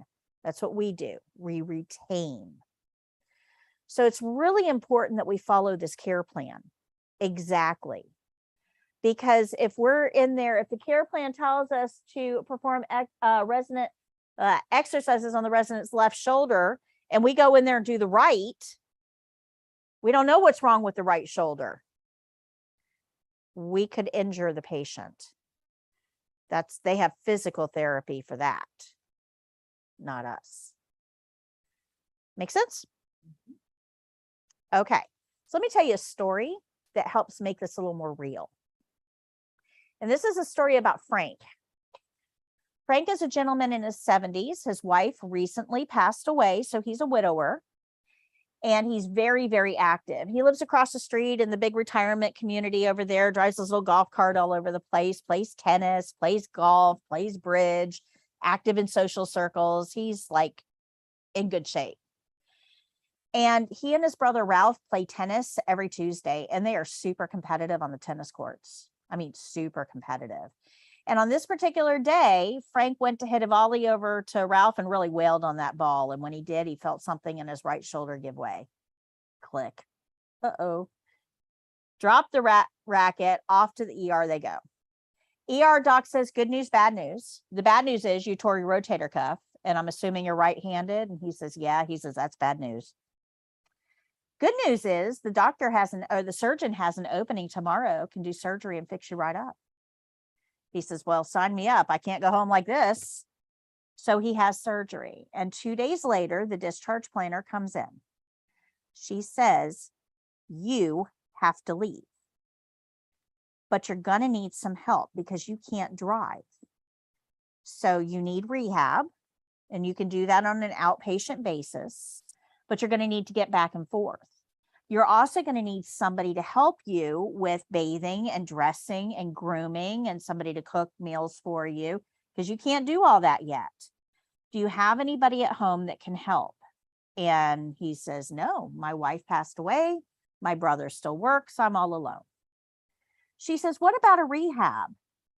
They have physical therapy right there, can get you fixed up in 6 weeks, and they have pretty girls to do all that other stuff for you. And he says, sign me up.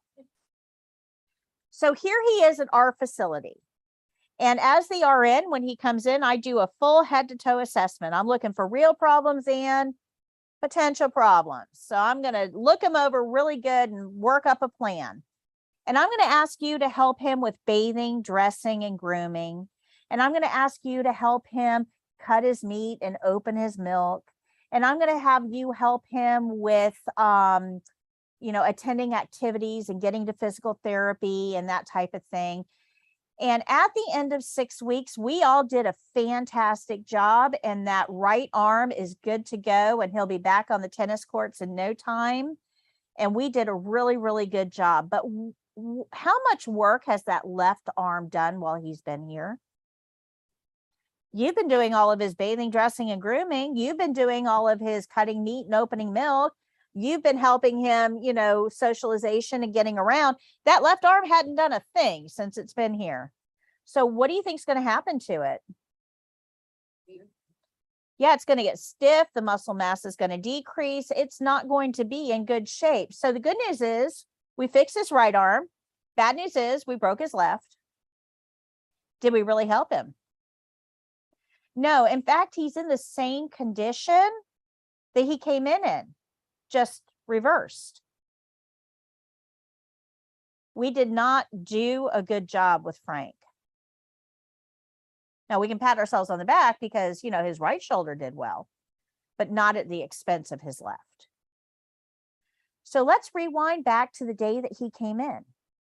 And I do that head to toe assessment. I'm looking for real problems, and this is a serious potential problem. So I'm going to ask you to help bathing, dressing, grooming. You're going to help open his milk and cut his meat. You're going to help him get to therapy and socialization.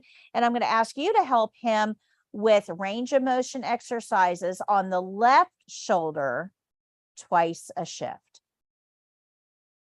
Because he's got you guys doing everything else, we've got to make sure that left arm keeps working. Good? Okay, so that's what range of motion is for a CNA. We're going to learn how to do range of motion on the shoulder today. We are going to learn elbow and wrist coming up, and hip, knee, and ankle. But they're all variations of the same exercises. Flexion extension is up, down. Abduction, adduction is side to side, and rotation is around. We just follow the recipe. It tells us what body parts we're going to exercise, what exercises we're going to do, and how many repetitions. Do not go past the point of pain. If you notice pain, go below the pain on the next repetition, and then let the nurse know about the pain. Okay. When we lift, we always lift from below with a flat palm, and we always support under the joints or near the joints. We never lift from above. We're not the claw machine at Walmart, right? We don't lift from above because those fingers, as they grab in, they can easily bruise the patient, but extremities have some weight to them. And when you're lifting from above, that extremity could easily fall out of your grip. So we don't lift this way. We always lift from below with a flat palm. Okay. Okay. All right, so to recap, these are our 3 exercises. Flexion extension is an up, down. Abduction, adduction is a side to side. Rotation is an around motion. And we're going to follow our recipe. So these are our principles that we're going to see in this skill. And you can see it's a very, very, very easy skill. We follow the care plan. We do our opening. We decide if we need gloves, which our patient is fully dressed, holding onto all of their own body fluids. I'm not touching any personal skin. And they don't, for the test, they don't have any non-intact skin. So do I need gloves? And we're going to do our closing. That's it. I mean, it's super easy. So let me have a volunteer to come lay down in the bed. You're right there. Go ahead. Perfect timing.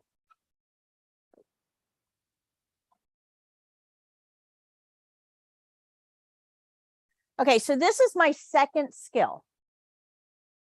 The evaluator, after my first skill, told me that I can simulate hand washing. So I will do this skill simulating hand washing. Hi, Miss Jones. My name is Patty. I'm your CNA today. How are you? Fantastic. I need to do some exercises on your left shoulder. Is that okay? All right, I'm going to close your curtain. Let me go wash my hands and I'll be right back.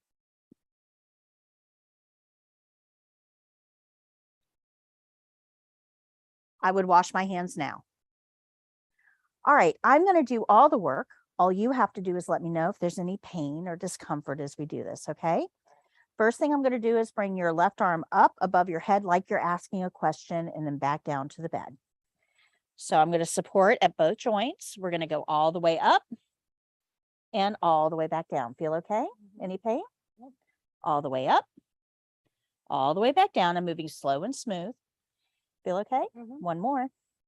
All the way up and all the way back down. Good? All right. Now I'm going to bring your arm out to the side and back in like you're making a snow angel. I'll do all the work. Let me know if there's any pain. So again, you're going to support at the joints. Whoops. Microphone cord all the way out and back in. There's one. All the way out and back in. There's two. All the way out and back in. There's three. Very good. Are you comfortable? Is there anything else I can get for you while I'm here? No, ma'am. Okay. Would you like a magazine before I go? Sure. All right. Here's your call light. It's right there in your hand. If you need anything, just press that red button. My environment is clean. I'm going to open the curtain. I'm washing my hands. I have clean hands. I'm going to read the care plan one more time to review, and my skill is done. Thank you. Wash the hands. Let's be careful. And you gotta stop. Okay. You have to go back. So you have to redo the whole washing step of it, correct? Right. Right. You never know, last minute you panic. Right. It's one thing, it would have made it worse, but you ain't trying. So the two things that I want you to remember with hand washing, okay? You have to have clean hands to touch the patient with. You have to have clean hands. So if you wash your hands and then, went to end your skill, touch the care plan, are your hands clean? Not necessarily. So what would we have to do? Yeah. Always have clean hands when you touch the patient. You can touch clean supplies. That's fine. But if you touched anything soiled, that's a problem. Good. The second thing is you have to have clean hands when you leave the patient's environment. So think of cooties. This is how I like to phrase it. That patient has cooties, and those cooties are all over the patient's environment, but that's okay. It's their cooties. They're comfortable with their cooties. We all have our own cooties. They're comfortable with them. The patient can be in their cootie environment and they're fine. I don't want to bring any of your cooties into their environment though. That's not fine. So I have to wash my hands before I go in there. But while I'm in there, I'm going to pick up some of their cooties. So before I leave that environment, I want to leave all the cooties with them. So I've got to make sure I have clean hands before I walk out, before I leave that environment. Now, if I go wash my hands and then realize I didn't give her her call light, and I walk over there and give her her call light, what did I do? Yeah, I re-cootied up. So what do I need to do? Wash hands. So if you remember those two things, I can't touch a patient if I don't have clean hands, and I've got to get rid of all the patient's cooties before I walk out. If you remember those two things, you'll be fine with hand washing on the test. You can wash your hands as many times as you want to. That's fine. But those two things are the sacred pillars of hand washing. Okay. Any questions on what we've learned today?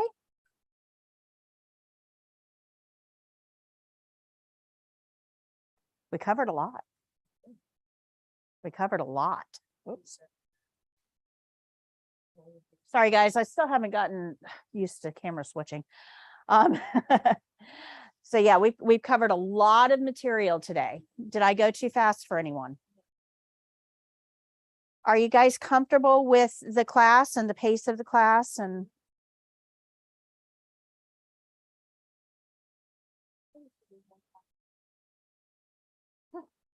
I know I probably could fill months.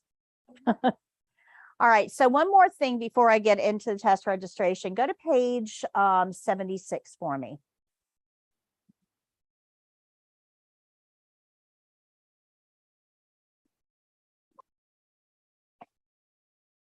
I talked about this just a little bit a few minutes ago when we talked about Bedpan. I said that when I'm doing an assessment, toileting is first on my list because I know they're going to have to go. What's that? Yeah. It is 76. Yeah, 76. So I know they're going to have to go. Well, that applies to CNAs too, right? Toileting should be first on your list with the patient because you know they're going to have to go. When you go to work, wherever that work is, you're going to get report from the off-going CNA. So the person that had those patients and is going home, you're going to get a report from them. Often these reports are very haphazard and not very organized, and they just tell you what they think you should know, but it's not like a complete, it's not organized. So there's a way to make it organized, and this is called the TEAMS report. TEAMS. T stands for toileting because it's the first thing we need to know about our patients. E is for eating because that's the second thing you need to know. They're going to get hungry on your shift. I guarantee it. And you need to know what kind of diet are they on? What kind of snacks can they have? Do they have to have their liquids thickened? Are they on a fluid restriction? You need to know all those things. A is for the rest of the ADLs, bathing, grooming, dressing, that type of thing. M is for mobility. Mobility gets its own special category because it's pretty important. Are they on bed rest? Can they get up into a chair? Can they walk on their own? You kind of need to know their mobility. And then S is for special, anything else that you need to know, like vital signs every 4 hours, or they have a test at 10 a.m., or their family's coming to visit today, or whatever, special. If you know these 5 things about each one of your patient, that is a complete CNA report. Everything that you need to know is covered in these 5 categories: toileting, eating, ADLs, mobility, special. Now, at the bottom of the page, you can see like a sample report sheet. If you're working in long-term care, nursing homes, assisted living, that type of place, where your patients very rarely change, this is probably going to be printed. Just a quick reference for you. If you're working in a rehab where patients change a little bit more often, they're only there for 6 weeks or so, these may be partially printed. If you're working in a hospital, you're writing all this yourself because your patients are changing like hourly because we have admissions and discharges and transfers and all kinds of stuff. So in a hospital setting, acute care settings, you're going to be writing this. So you want to know TEAMS and what they all stand for. But you can see a sample report sheet there at the bottom of the page, and that will kind of help you understand how reports should go. But if you get organized with this, if you use this method, TEAMS, you can get report done in like 5 minutes. Super easy. It's very quick and organized, but it makes sure that you get all the information you need, not rely on someone who may not pass on to you that Mr. McGillicuddy hasn't had a bowel movement in 7 days.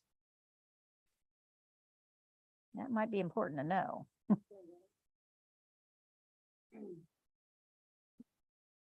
Okay.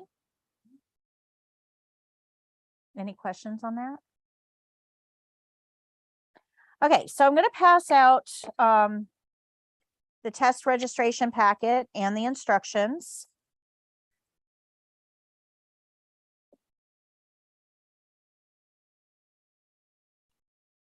This is a whole packet. And we're going to go through it, keep the first page on top. There's my deadline for about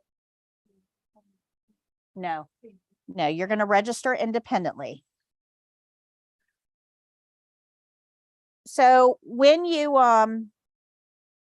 decide to register for the test, you can register today if you want to. When you decide to register for the test, you should be testing about 3 to 4 weeks after you register. That's about what it's running right now, 3 to 4 weeks. So if you register today, you will be testing about a week after graduation, a week or two, which is perfect timing, long enough to practice, not so long you forget. And that's why I do this at this point of the class. On this horizontal sheet, this one, at the bottom here where it says local test site codes, you guys see that? Do you see the one for Newport Richey? Cross it out. Yeah, I already took it off of this one. Cross it out. We don't have that one anymore. All right, so there's 4 steps to the testing process. The first is to get your background check. If you have one already, if you're working in healthcare and you have a background check, then you probably don't need to worry about it. But if you are not currently working in healthcare and you don't have a level 2, you're going to need to get that first. That's step 1. These background checks are not the same as what you would get for working in childcare or a bank or as a foster parent or concealed carry. It's not the same. This is a medical only background check. It's a different kind of background check. And it's going to have a photo, a signature, and fingerprints. So you have to make sure it's photo enabled. Okay.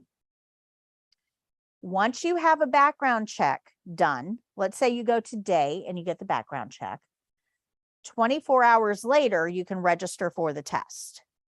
It only takes about 24 hours. When you go get your background check, they're not going to give you anything.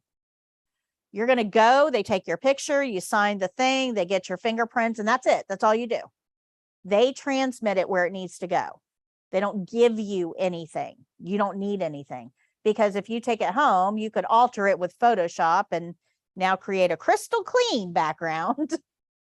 So you don't get custody of your background check. It gets transmitted electronically. It's very, very quick.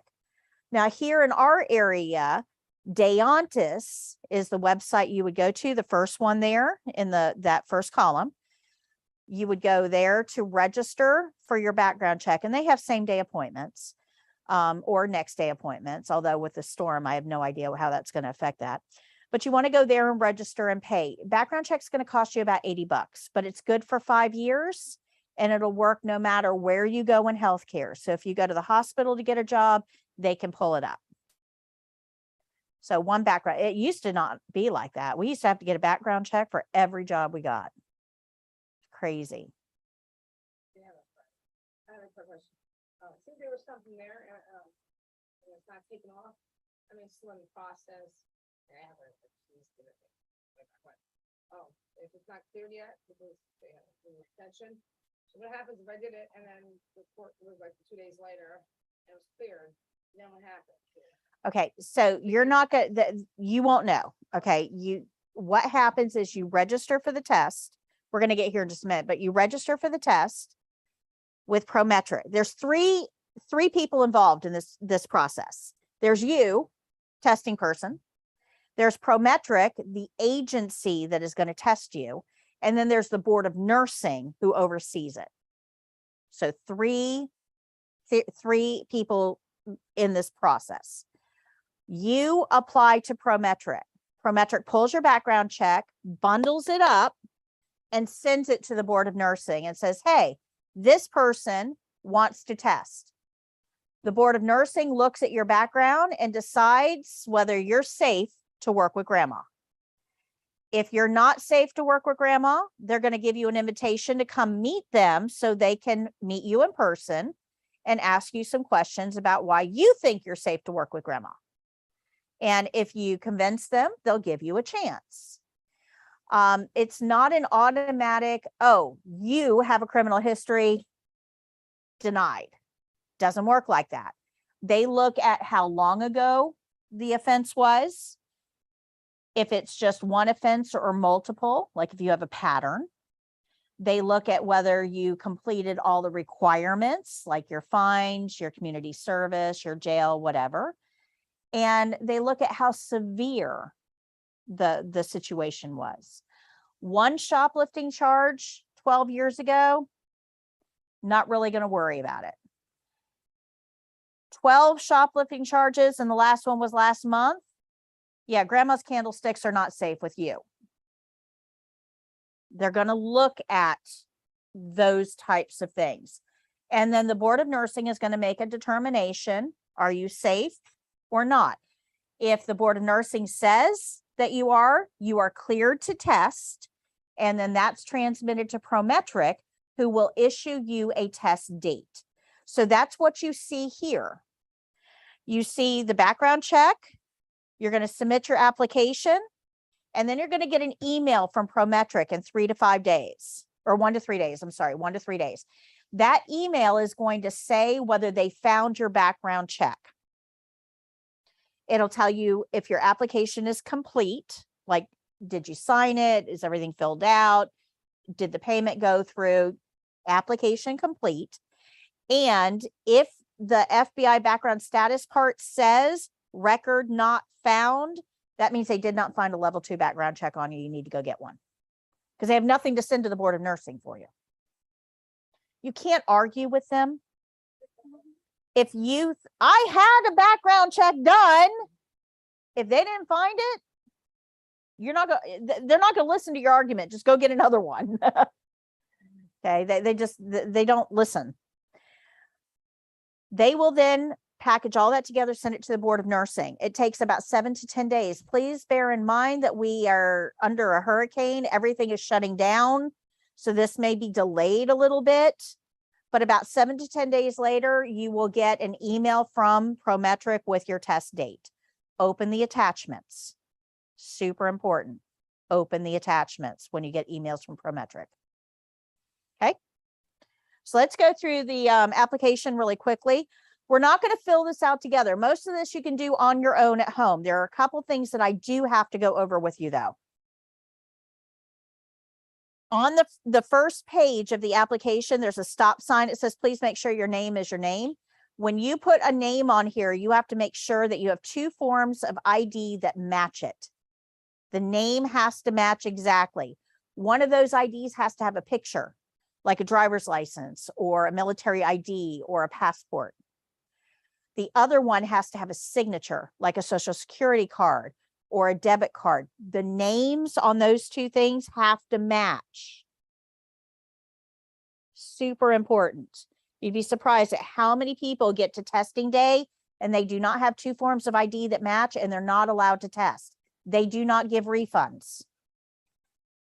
If you don't know your name, they're not giving you a refund. So super important that you read that block.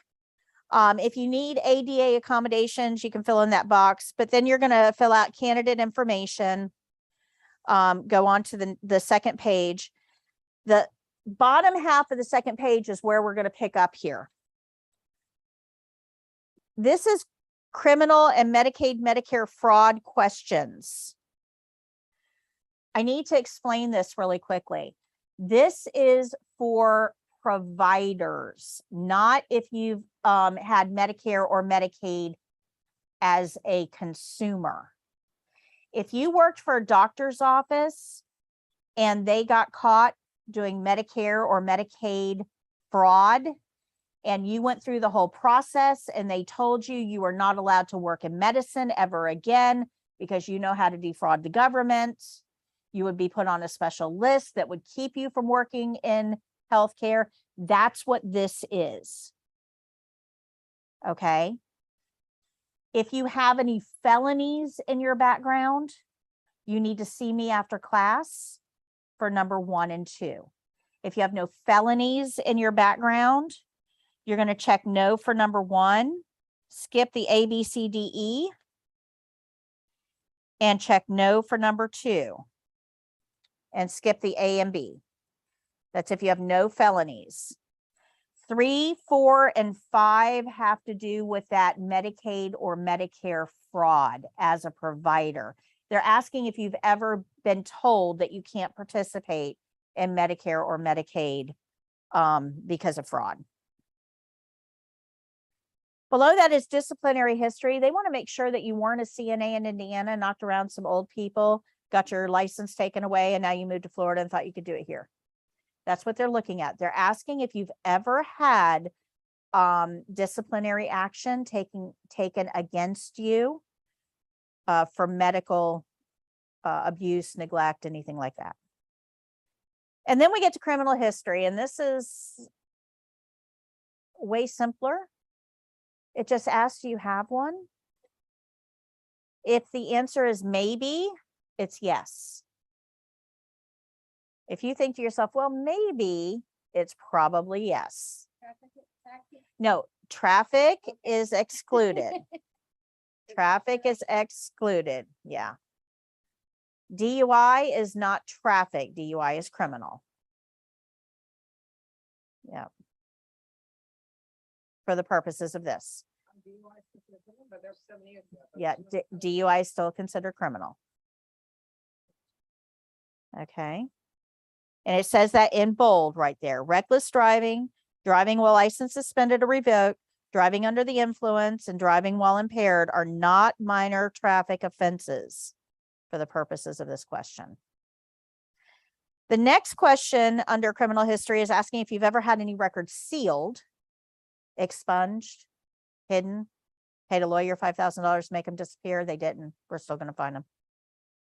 And the one after that is juvie, juvenile records.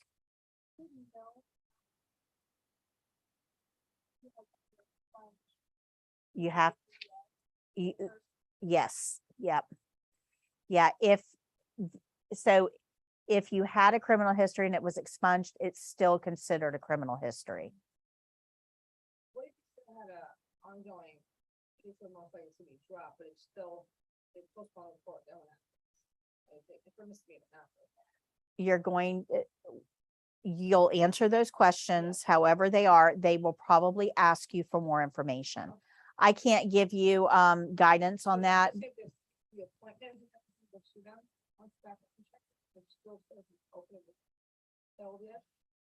If they have questions, they're going to get in contact with you. They'll send you a letter or an email asking for more information. Another question. Car theft. I was a juvenile. Doesn't count, does it? You do have a criminal history. Okay. And you would write on the last box, you're going to check yes. Is for juvenile. Forgot about that. Yeah. So criminal history is just black and white. That's why I said you either have one, doesn't matter whether it was juvenile, expunged, anything. You either have one or you don't. If your answer is, well, maybe, then it's probably yes. So you have to declare it here. Let me explain. If you check no and something comes up, it looks like you lied, you intentionally misled on the application. If you check yes and nothing comes up because it was expunged or whatever, that's okay. Right. All right, so page 4 is your health history. I am legally not allowed to assist you with this section.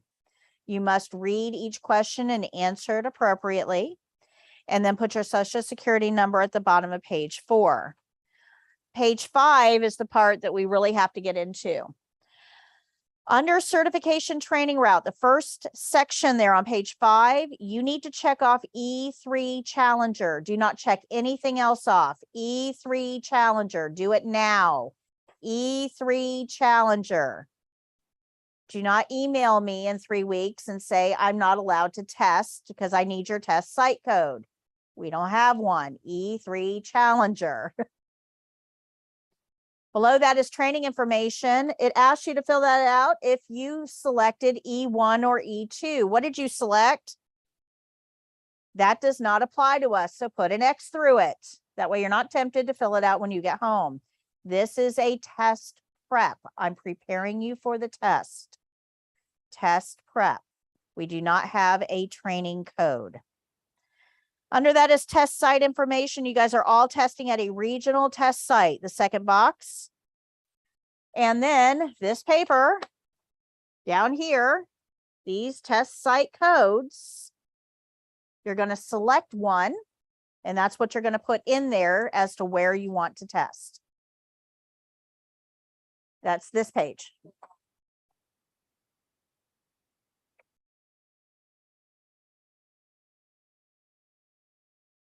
Below that is exam selection. You guys have to take both the written and the skills. Most, you guys are all English speaking, so you're going to check the first one probably, but possibly the second.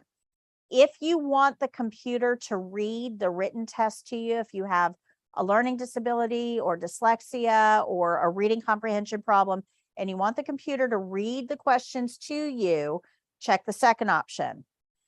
If you just want the regular test that everybody takes, check the first option.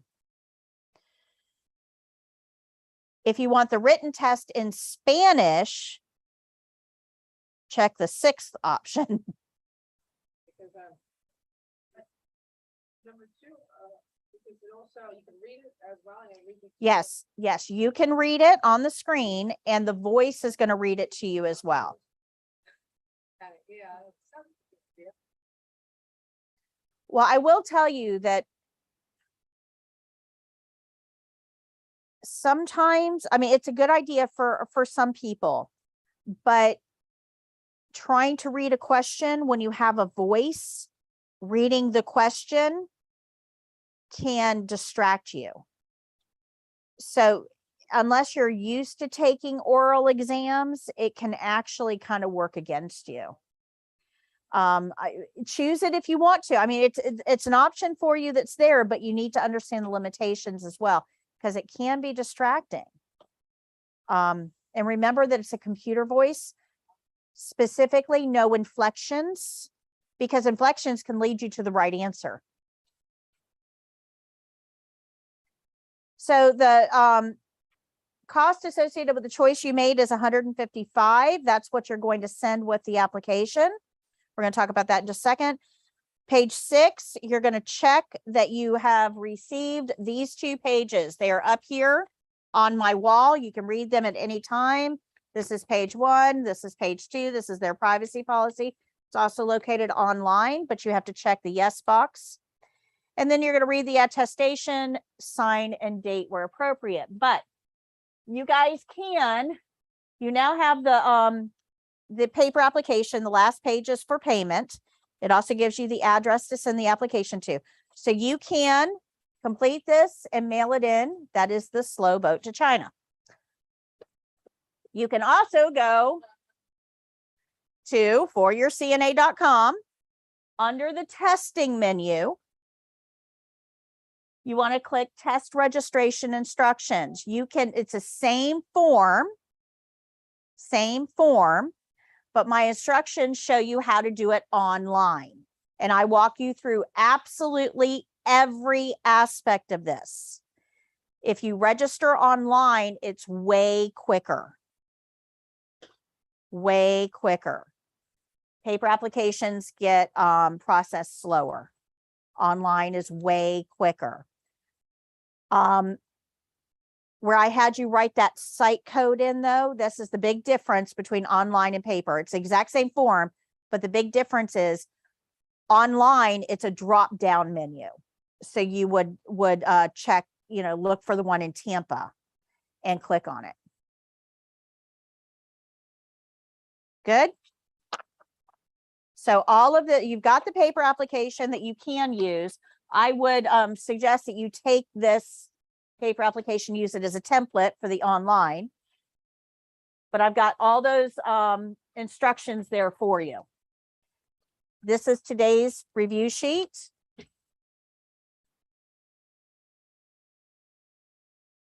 I know I'm always like 3 minutes late.